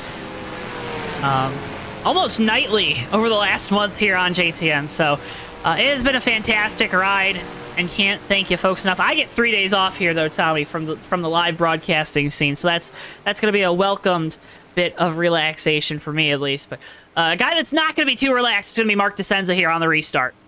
Yeah, certainly. He's got to have a good restart right here. Last time he did, and he kind of pulled away from the rest of the field by a little bit thanks to all the infighting going on for third and fourth position. One thing to note, Joe, you saw that 28 truck go around here when the pace truck lights turned off. That was the 28 of Keith McLean getting his lap back, so he was a lap down and really was kind of out of contention to this race until that caution came out. He'll be back in the picture, I'm sure, at some point before this thing's over. Had a lot of speed, made his way from the back to the front early on in this thing. Wouldn't be surprised if he can do it again. Might need a couple cautions, though, to have a chance at the win. Mark DeSenza, though, he's in the lead. He's in the best spot. If this race were to end right now, he'd be talking to us in victory lane. He's going to lead him back to green, wait for that flag to be dropped. Back away we go, green flag once again from Nashville. Lucier right on the bumper of DeSenza as we restarted this race. Jeff Fugate in third there. Good pit stop from that 9 team. They had a pad run last time, had to make up a bunch of spots. I'll tell you, he's been awfully quick today, but has to put together a full run to get to the front of this field. Field getting strung out here on the single file restart. Always good to see, because then you get to watch these guys kind of accordion back together. Watch how aggressive they are on the runs. Fugate all over the tailgate of Luzier for second. Everybody getting out next to that wall now in turn 4 too. Giving it everything they have, because this is when it's going to matter, Joe. We're getting down to it. It's getting exciting here in Nashville. Music City's always exciting. You go down to Broadway and you have a fantastic time there, and then you come to the Nashville Superspeedway for some fantastic racing. Attaboy to Rod Weston, currently up into the 6th spot. Chris Emery now looking to the inside. Also Emery, attaboy to him. Both those drivers up inside the top 10. Hinsky, Duke Sorensen, kind of guys we haven't had the chance to talk about tonight, but having some fantastic runs here tonight at Nashville. Here comes Jeff Fugate to the inside of Luzier into turn 1 here. That 9 truck's awfully quick.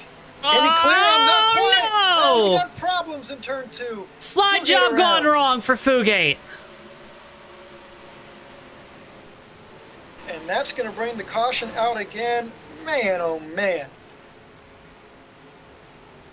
Well, you saw it live on your screen. Fugate trying to make the pass for second. Aggressive dive to the bottom, down into turn 1 on Luzier in the 94. Just not clear enough. It looks like he gets loose. Maybe not a slide job there, but got loose there on the bottom. That caused that 9 sun drop dodge to go around.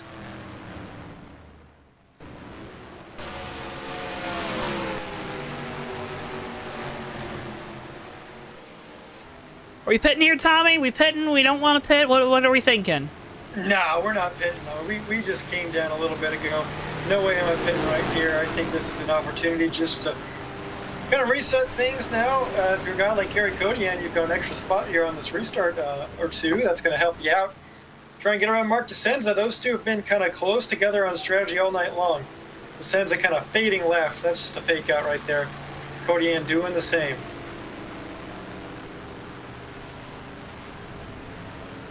Do those fakes really ever work? Very rarely. After that caution, Rod Weston has made his way up into the 4th position, and Chris Emery now in 5th. But 94 and 9 both losing a lot of track position being involved in that one. Obviously, the 94 having to slow down with that 9 going around right underneath them. But if you're Mark DeCenza, you're okay with these laps ticking away too, right? Oh, absolutely. It's just less time that you have to deal with running under green flag conditions, because the 33 all night long, whether he's been in the lead or back in the field, has had great restarts. So, oh yeah, that's exactly what he wants to see. Certainly, Joe.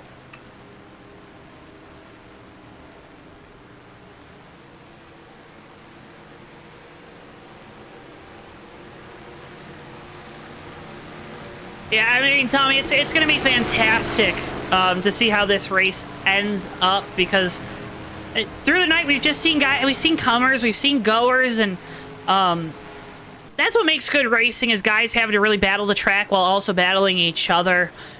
It's not necessarily about them battling the race car. I think a lot of times we have a misconception about how it's the car, it's the car, it's the car. I don't think it's the car. I think it's a lot about these racetracks we go to. And a unique racetrack like this one here in Nashville, it provides that unique challenge for these drivers, and I think a lot of them have adapted very well to it tonight. We've seen this close racing. Yeah, we've had kind of this rash of cautions, but for the side-by-side racing, the close racing we've seen throughout the night, a lesser field of drivers would definitely be working caution number 20 by now, because these guys have just been on the edge, have been using each other up, and not giving an inch tonight here from Nashville. Yeah, certainly some great side-by-side racing, tooth and nail. Everybody trying to get every spot they can. And we've seen a lot of guys swing towards the front, drop back. Been a lot of action out here tonight. The what if, though? What if Roger Nebelsteg didn't have that early incident? Could he still be in command of this race? I guess we'll never know, but certainly it's been an exciting one nonetheless here tonight. Would be interesting to hear Roger's perspective on it, if he thought he would still be in this race at this point. I have a feeling, so I always have this bone to pick with drivers, right? They always say, oh, well, we should have won. We were the best. We should have won. Come on now. You never know. You don't know that, right? Right? You never know. You feel like it, and that's always a good feeling to have as a race car driver, because I think that's that little bit of extra confidence, that maybe a little arrogance too, but nothing wrong with just a little pinch of that arrogance to help you get up on that wheel. Yeah, well, I feel like sometimes there's races I I know. should have won. So. I know, and there's championships you should have won that's other people won, and you talked crap about them, and that's okay. That's okay. We just write it down in our little notebook and hope that it's okay. Green flag going to come out next time by DeCenza, Kodian, Boyer, Weston, Emery, your top 5. Everyone's on even tires. Everyone's got that heat cycle in them. Just got to get a clean restart, right? That's right. It's going to be very important to him to get away cleanly here. We're coming down to 20 laps to go when we restart here, too. So, like you said, we're going to have quite the show. It is crunch time now. 20 laps to go. That's crunch time. What are you crunching down on? I got nothing in front of me right now, although I did have a Three Musketeers earlier today. Yeah, but those aren't really crunchy. Oh, they are. They really are. Mark DeCenza looking to make sure he can crunch the numbers and make his way to victory lane here from the Music City. Might get that virtual guitar after this one. We'll just have to wait and see. Field comes down into the restart zone, waits for that flag to be dropped. There it is, green flag once again here from Nashville. Yeah, everybody wants the air guitar, don't they, Joe? After winning this one here in Nashville. DeCenza out in front. He wants it. Doing a good job. Good restart right there. Kodian hanging tough, though. Hanging tough, but going to have to get a good run down the back straightaway, and it looks like he does. Kodian pulling up to the tailgate of DeCenza.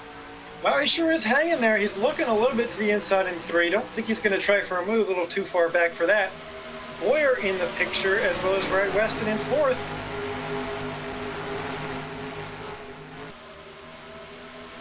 Weston has had a silent, quiet, really good run going in that 19. Haven't seen him this far up under green flag conditions, trying to find a way around Josh Boyer for 3rd in that Toyota Tundra.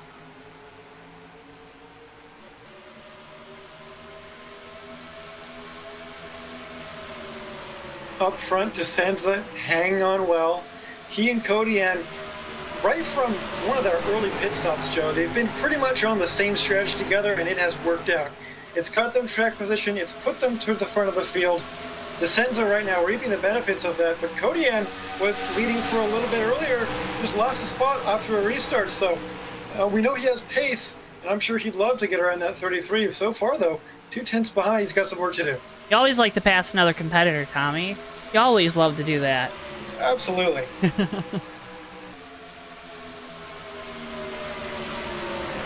Weston got a little loose there on entry to 4. That's really one of our more hotly contested battles. Looking further back, Steve Rubino looking to the inside of Ricky Bumbalo for a spot. Keith McLean to the inside of Dan Rubino.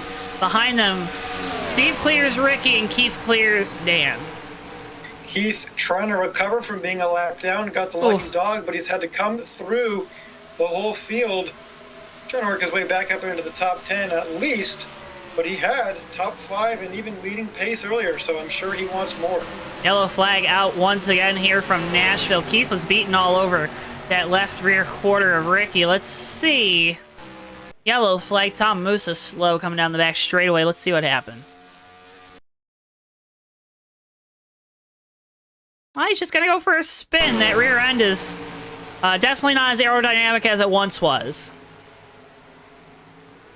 Yeah, we saw Noah Joyce last night here in the USORL Cup Series have a lot of rear end damage.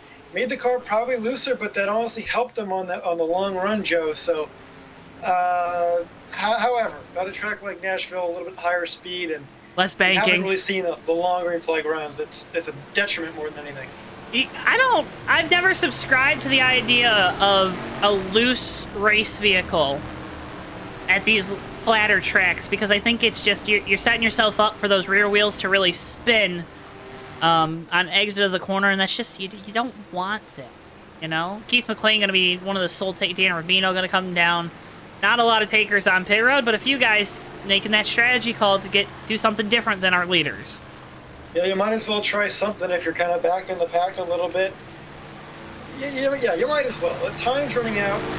You know, this race, has had quite a few yellows now, so you haven't gotten really long runs to see the tires develop into anything. On the flip side, with all these guys racing hard up front, trying to get every spot they can, they're going to be slower racing each other. They're going to lose momentum on the exits, and if you've got fresh tires, you're going to be able to make some superhero moves to get around them. So we'll have to see how this all plays out as we're closing in on 10 to go in a couple laps here. Would you be my hero, Tommy? Absolutely. Okay. Are you a Superman, or are you like a Captain America guy? Oh, well, I'm a Batman dude. Okay. All right. So, yeah, that makes sense. what is that supposed to mean? Well, you're very entrepreneurial. Sure. I should be able to pronounce words if I'm the lead guy here, but, here I am. Making it work. That's what we do here on JTN. We just make it work. Again, got storms rolling into JTN headquarters. Just a heads up on that in case something crazy happens with your feed. We'll keep you posted on that. Try to get to the end of this one because we're coming close to that magical 10 laps to go in this one.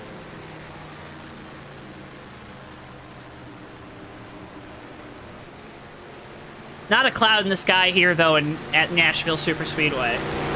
Absolutely. A gorgeous night here. And I've been really just loving the atmosphere here. It's great to have racing back on this track in real life. And, by proxy, that's kind of going to mean that we see more racing here in sim racing land as well, which is great to see. Cool to see this facility be used again. Certainly put on a great show tonight in the real world, and you're seeing a good one here tonight as well in the sim world. A really good one here in the sim world, and it was just recently added to iRacing, but this, of course, is the far superior sim NR 2003, because you at least know what you're getting from it. Was that a shot? I don't think that was too off base, was it? I don't disagree with you. I've been really impressed with the road racing things in iRacing recently. That's true. So I absolutely think it's got the upper hand there, but yeah, there's definitely some mobile things that I'm less than happy with iRacing. But yeah. If you want a really good sim, you check out R Factor 2. Of course, there it is. Pace truck lights are off. We're going to go back green flag on lap 102 of 113, closing in on the end of this one. These boys going to go for fighting for that majestical, amazing air guitar down in victory lane. Descends the Kodian, Boyer, Weston, Emery, your top 5. Oh boy. Well, here we go. I mean, this is going to tell us a lot here, this restart, I think. I don't think we've seen the last of the yellows, though, Joe. It's all going to depend on how these guys kind of sort themselves out on the restart. And, of course, Descenza, his fate's kind of in his hands, depending on how well he gets off the line here. Gonna have to get a good run here and just try to run away with it. That's all you can do when you're the leader. You just hope those rear tires hook up good and you can get a powerful launch down into turns 1 and 2, because if you're not clear of that guy behind you, it always lends itself to those crazy moments where you see that second place car maybe use up the back bumper and that tailgate. But, you know, that's why cars have bumpers. You got to use them. Pace truck is off. We get ready to go back. Green flag racing. Descends. They're going to wait to see the green flag drop. Takes them all the way up next to the wall. Coming down into the restart zone, and back away we go. Green flag once again. Boyer with the bad restart in third. But Kodian really close to the back bumper of Descenza. Yeah, these top two now taking advantage of that kind of poor start by Boyer, but he really sent it into turn 1 right there and made up a lot of the ground. Boyer getting a good run down the back straightaway. Gonna need it if he can catch the 13. Gonna have to make a very aggressive pass, because we've seen as these tires heat up, as these tires go away, it gets harder and harder to make that pass, especially when everyone's running that upper groove through the corners. Big wrecks, though, off of 4. Ricky Bumbelow hard into the outside wall. Caution is out. Wow, that was a hard wreck back there. I just hope everyone's okay. My goodness. Like everyone driving away from that one. Bumbelow gonna get loose on the top. Hook it back right into that outside wall. A crazy hit.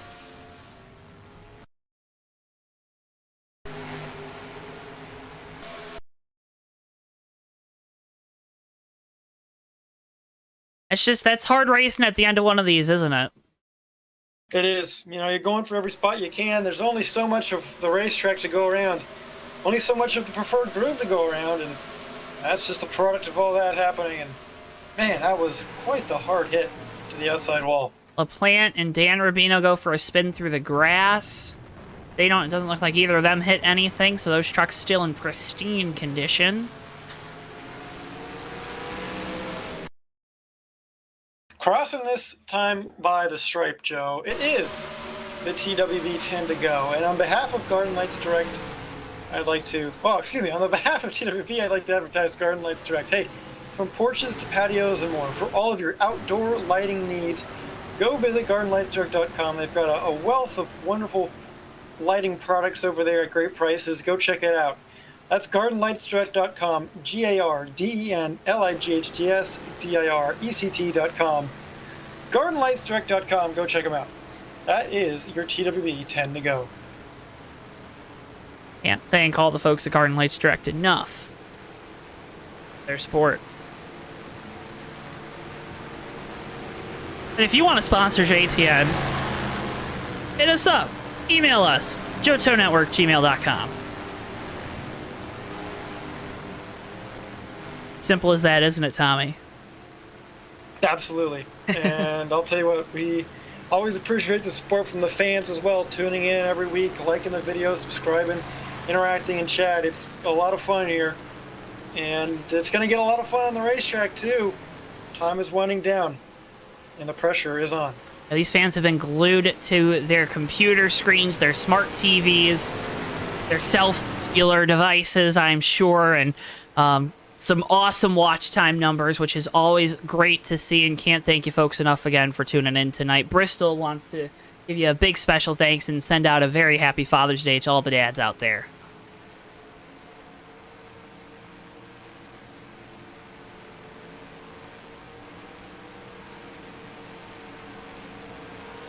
Mark Descenza, he's just looking to have another good restart, right? He sure is. You know, he's got to get away cleanly. That's the key here. Don't spin the tires. We haven't seen that really be an issue, but you never know with all the heat cycles we've had so far. Maybe that's something that comes into play. He's got to get away from Kodian, make sure he can get a good gap going like he has all night long on these restarts. It doesn't have to be a big gap. It just has to be good enough to where the 13 can't make a big move down to the bottom, right? You just don't want that guy to get to your inside, risk him sliding up, risk him just sending it down into the corner to try to slide job you through 4, because I think that's where you're going to be able to see that move work. I don't think we've seen it work through 1 and 2, just with the way that exit of that corner is compared to 4.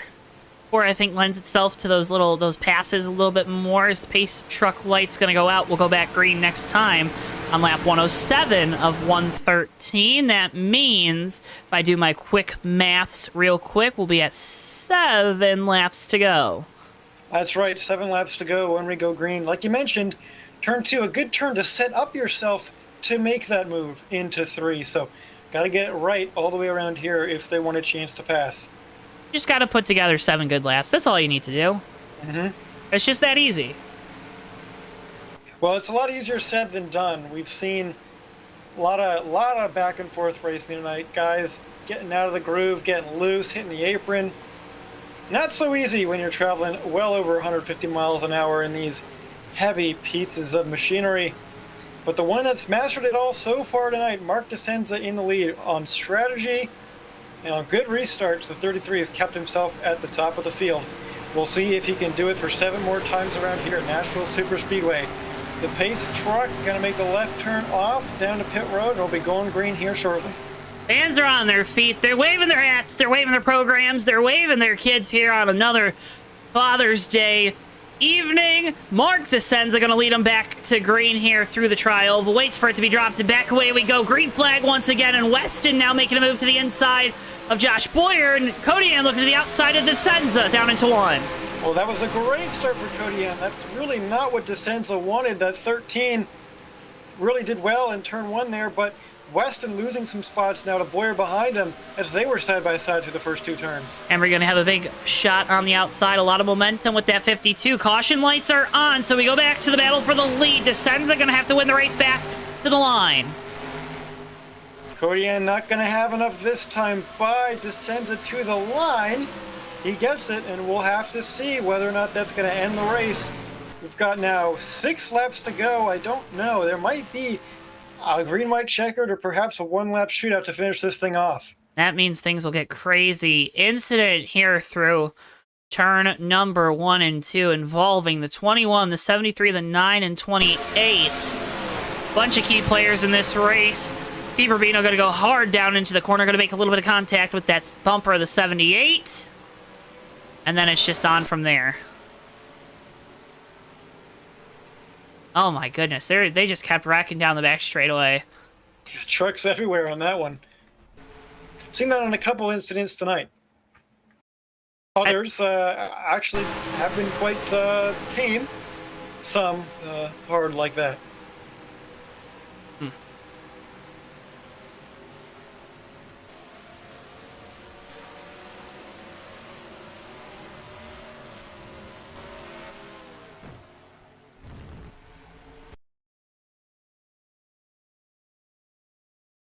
Joe Penske on board with Tom Musa. You'll see the wreck at the top of your screen.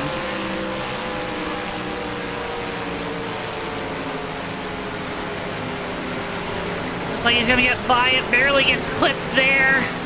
And there's more contact with the 94. Then the 85 comes in. Oh my goodness. A lot of carnage there late in this one. But hey, like we said, if you're Mark DeSenza, you're okay with that. Caution laps are good. Absolutely, it's what he needs. Now, what he doesn't need is a restart like he had last time. Kodian was right on his tail through 1 and 2, and really looked like he was going to have a run, I think, in about a lap's time to try and make a move to pass for the lead. But we're going to reset again. We'll give it another shot, and we'll see how that 33 fares off the line this time. This truck light's still on for now. Tell us who you think is going to win this mad dash to the finish in chat. It's going to be a great one. And you're going to see it all, of course, live here on JTN. Of course, we got a bunch of other great racing on the docket. Of course, Hobo Trucks tonight here from Nashville. But then, next broadcast, Bomb Squad Racing Cup Series from the Pocono Raceway Thursday night, 9:05 p.m. Eastern Time there. The USORL Cup Series Championship finale from the Homestead Miami Speedway, Saturday, June 26th, 10:35 p.m. Eastern Time. For that one, Tommy, I know there's a special Tommy's World planned for that race, so we're starting it just a little early to make sure we get all the pre-race festivities in. Then it's Bomb Squad Cup Series action from Dover the following Thursday, July the 1st, and July 7th, which is a Wednesday. Bomb Squad Trucks return to JTN from Atlanta. Of course, all those races presented by our friends at TWB Technologies. Together, we are better.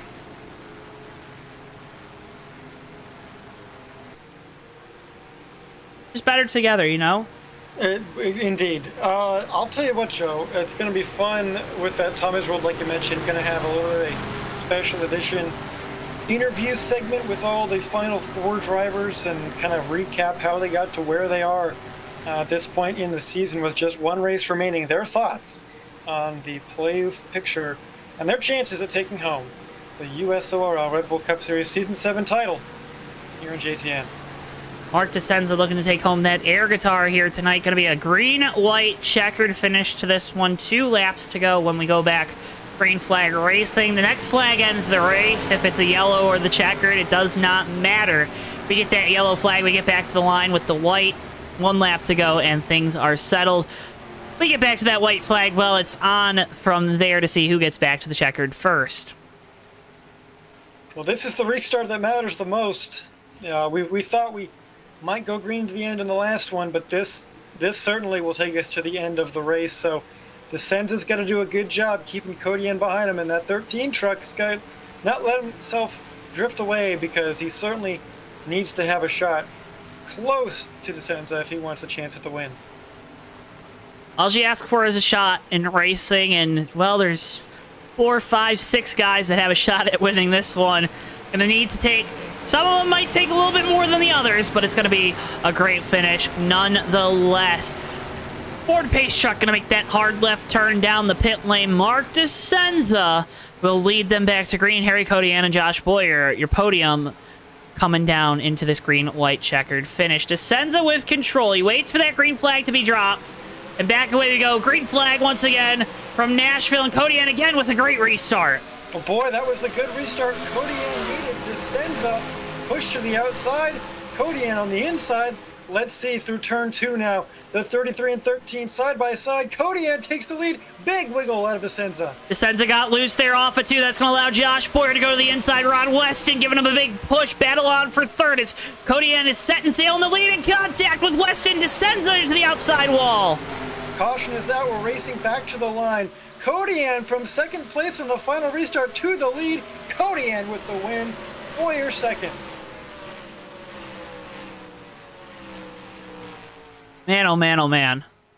Well, it looked like it was Mark DeSenza's to win. And, boy, a poor restart gave Codian the chance. And things just went south from there. Get your replay real quick of what happened. You saw it live down in turns 1 and 2. Codian with the great restart, going to get to the inside of DeSenza, makes the pass, just sends it down into turns 1 and 2. What you got to do late in these races, and DeSenza getting loose there on exit allows the 13 to clear him for the lead. Then it's the 41 and 19 moving their way to the inside of that 33 of DeSenza. Weston going to draft up the track, make contact with that 33, send him around.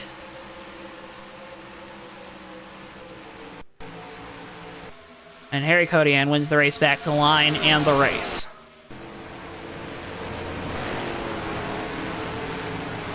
Well, that 13, he used some strategy to his advantage to get up front. And once he was there, he just kind of hung out all race long up there. And then when it mattered, he brought it and took the lead through turns 1 and 2 after a phenomenal restart and won this race. A phenomenal restart indeed, folks. And Codian is your winner. We'll talk with our podium finishers in post-race, so stick around for those interviews and stick around for these burnouts because they're going to be very special for the driver of the number 13.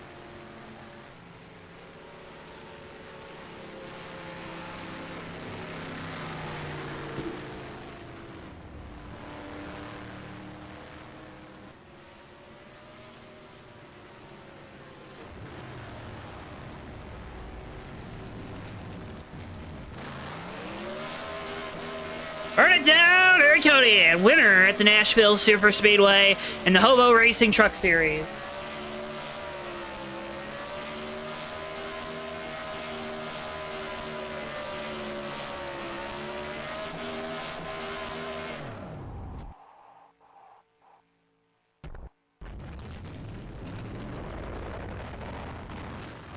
Wonder if he can get to victory lane here. Well, he's going to try. There's an opening, but it might... Does it DQ you if you go backwards after the race? Well, not after the race. He should be okay. He's taking it to the stall. So, he'll be...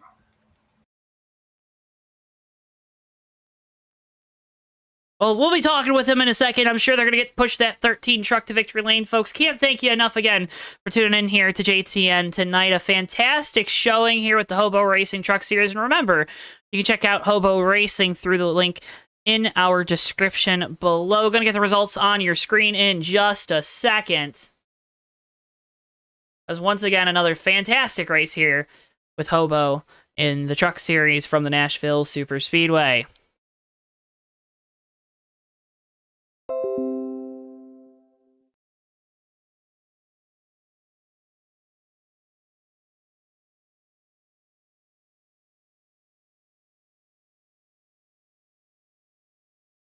Tommy, what did you learn tonight? Because I know you were very excited for this race and trying to learn this Nashville Superspeedway.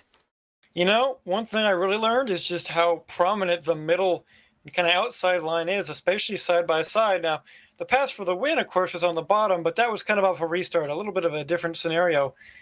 But definitely how strong that middle line was. I was really impressed by it, and also impressed by these drivers, for the most part, keeping it off of that turn 4 wall on the exit there.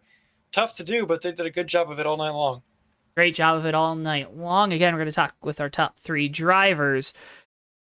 Tommy, you take your pick of the litter. Well, let's go with our 3rd place finisher here tonight, Rod Weston in the 19.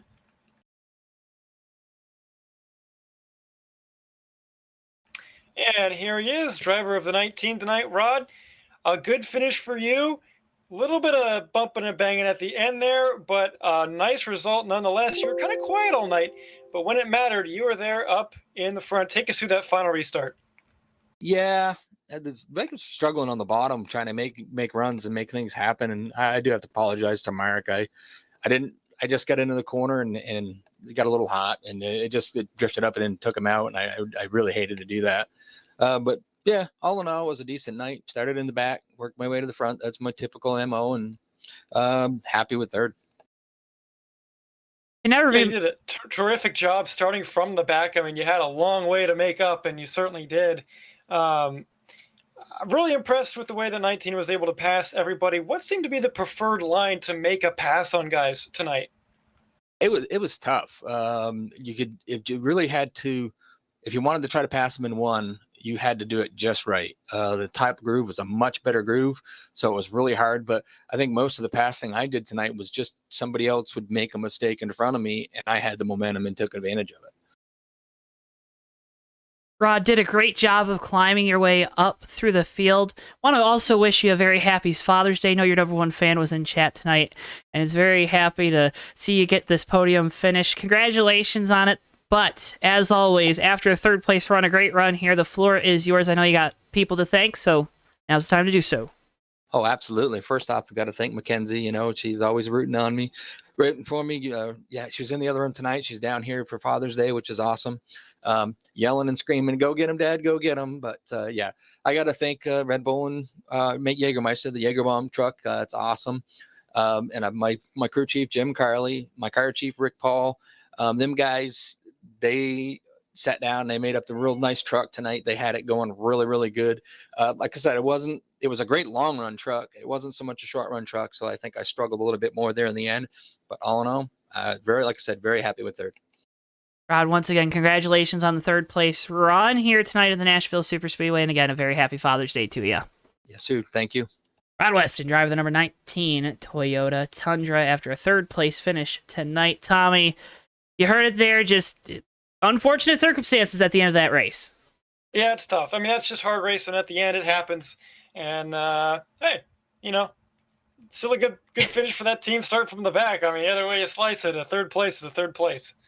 Well, now bringing in our second place finisher driver, the number 41 Rocky Boots Ford, Mr. Josh Boyer. Josh, real quick, a happy Father's Day to you. But a second place run tonight, that's got to feel good. But I think you probably felt like there was a little more on the table for this 41 truck.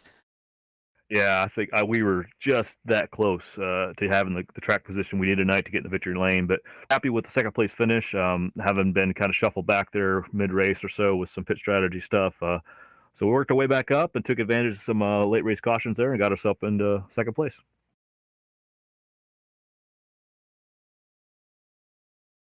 Tommy missed his cue card that I just held up for him, so I'll ask the question instead, Josh. Being up towards the front all night long, I think there was one point in the race where you kind of got shuffled just because guys were taking some different strategy calls. How did you have to race it different when you were behind, say, 6 or 7 guys compared to when most of the night you're really just behind 1 or 2 guys? Yeah, I tell you, the draft does make a difference getting into the corners. And I didn't have much practice, even in the draft. So early on, I was realizing that I had to let off a little bit earlier, let it roll through the corner a little bit more. That definitely compounded once I was behind 5 or 6, 7 guys. And then to add in the fact that they usually had 2 tires and I had 4. And so that really changed kind of the strategy entering the corners, and also understanding that the only place to pass you tonight, I felt, was on the high side, and timing it out to where you got that run off the corner. You might have saw a couple times tonight I got the run off the corner and for 4 and went to the high side on the front straightaway, which is not really your ideal line, but it's what could get you into position into 1 and maybe get that clean pass off of 2. One last question then, because it's gonna tack on to that. So we saw early in the runs, I think guys were able to make the pass on the bottom. Was that high line, was that better as the tires kind of wore in, as you got a little more heat in them? Was the outside then the preferred line to make those passes and fend guys off? It definitely was for me. I don't know if it was the case for everybody, but for me, the truck definitely ran better on the high line, mostly because it could keep the momentum off of the corner. There's a couple times I tried to make a low pass, and it just would push right up the track. So I think the high line was definitely the preferred line for at least for our truck to make passes tonight. And watching stuff that happened around me, I think that was the case in a lot of guys' trucks tonight. We were just able to take advantage of it a little bit more, I think. And the rotors stayed on in that truck, right? Because I know this track's really tough on the brakes. Yeah, we brakes were good all the way through. Josh, congratulations once again on the second place run. You've been up here plenty of times through all the TMP and ASRA races. The floor is yours, buddy. Hey, thanks, Joe. First off, happy Father's Day to everybody out there. My 3 boys, I got to spend time with them earlier today, so it's good to be a dad, So happy Father's Day, everybody who's out there. Thanks to you guys for streaming us tonight, like always. I'll return to Nashville here. Hope we put on a good show for everybody. Thanks to the Hobo boys for another good race. We had a really good race up front, a lot of good hard nose racing with Harry and the guys up there. So congrats to Harry on a good win, and we'll see you next time. Josh, thank you so much for taking the time to talk with us after this one. Congratulations once again on the second place run, and again, a very happy Father's Day to you. Thanks, guys. Take care.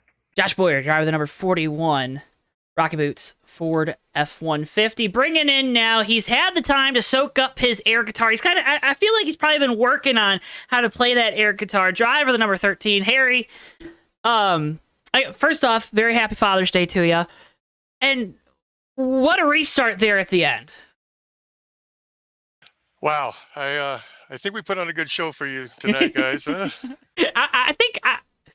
I think the general feedback was that is a very true statement. But talk about the challenges of this Nashville Superspeedway, because tonight you were one of the guys that got shuffled back a little bit, but then was up towards the front, took some strategy calls. What was were those strategy calls? Did they make the race more challenging, or did the track position really help you?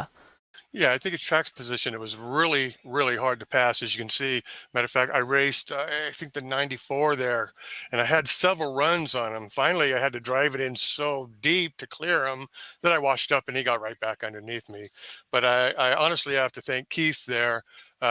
He told me go with 2 tires. It would loosen the truck up, and it really did. That thing cut crazy. So most of the stops, we did two tires. I think Josh was the class of the field, honestly, but hey, I gave one away last week on my birthday, so I'm happy to have this one today, which is also my son's birthday. So it was a good day. A good day indeed, Harry. Take us through though. How special is it to win? I know these races are always feel good to win because the competition level is so high here at Hobo. But what does it mean to win a race at Sunday at a very unique racetrack on Father's Day, nonetheless, and it's your son's birthday? What does that mean to kind of win these races that kind of land on these hallmark staples of the calendar? It's definitely really cool. I was just telling my wife, it's hard to win here. So many good drivers here. And we got another new one. Chris, I think he got a fourth tonight. It was solid all night long. So looking forward to racing with him some more. I mean, fun racing. I mean, scrapping all night long. And haven't raced this track a lot. I think I was going a little slower, maybe entry. I think I was coming off. The corner's a little lower, a little stronger some of the times. It was difficult. Sometimes I'd get on it too soon and wash up. Other times I don't think I got on it soon enough and I didn't carry enough speed off the corner. But I had those couple restarts there at the end with Mark. I thought I was sticking right with him well there. The one before that, I tried to go high side and see if he'd wash up a little bit, get underneath him. And then I was planning all the way coming to that last one that I was going to try to get underneath him as soon as I could. And I think Mark, because he gave me racing room there, could have pinched me down and made it really tough. A bummer what happened to him. I didn't see it yet. Looking forward to going back and watching the broadcast. Always enjoy them. I'm thinking you like this Nashville Superspeedway now too after the win tonight, right? Is that a fair statement? Yeah, it was definitely a fun track. I thought it was a good race. A few cautions, but I thought the racing was really intense. It was stellar. You guys put on a great show, Harry. Congratulations once again on the win. You've been up here before, but just to refresh, floor is yours, sponsors, family, whoever you got to thank. Now's the time, buddy. Okay, thank you. Well, of course, Steve and Bino, for putting on this. I've been in several leagues. This is the best league I've ever been in. And like I said, the talent here is awesome. Of course, going to thank JTN. You guys do a great job. Looking forward to it. Going to watch that, probably watch it tonight. And I want to thank my sponsor, Miele. So Miele is German appliances. They're high end. And my son, on his birthday, bought me a Miele coffee system today. Take a look at one of those things online. It's a built-in coffee system. It's plumbed. It makes 7 different types of drinks. I'm not going to tell you the price on that thing, but it's an incredible machine. And I'm a certified Miele installer here in San Diego, and I've got them on my truck. So thanks to Miele and thanks to my son, I couldn't believe when I walked in and saw that system today. So, all right. And thank you guys again. Hey, no problem, Harry. Sounds like it was a great day. Enjoy that new coffee maker. Enjoy that air guitar trophy after winning tonight, although I think we're probably giving you the worst of the two gifts because that coffee maker, I'm sure, is stellar. Congratulations once again, Harry, and thank you so much for taking the time to talk with us. Thank you, guys. Have a good night. Harry Kodian, driver the number 13 Miele Chevrolet. And Tommy, another great race. There's not more you can say, right? Yeah, it was quite the race indeed, Joe. I think Josh Boyer said it the best. A lot of scrapping out there. I believe that was Josh that said that. A lot of scrapping between these drivers, and wow, we had a race that came down to green-white checkered, and boy, it delivered. A race that definitely delivered, folks.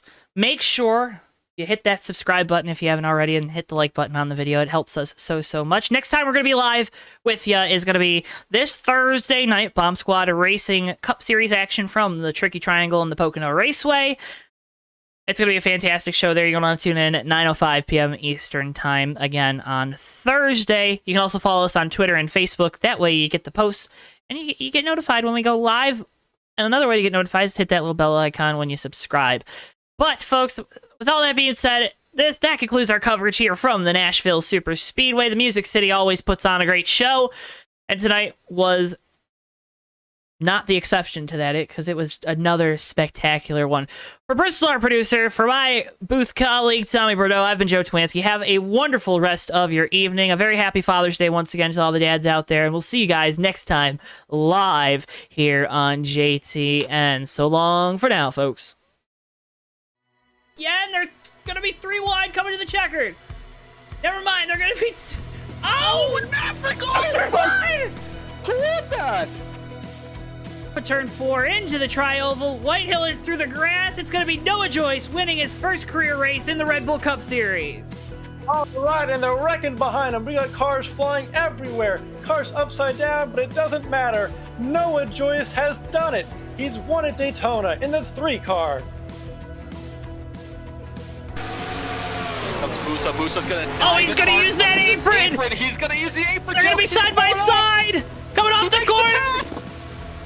Boy, back to the inside. It's going to be a drag race to the line. Musa gets it.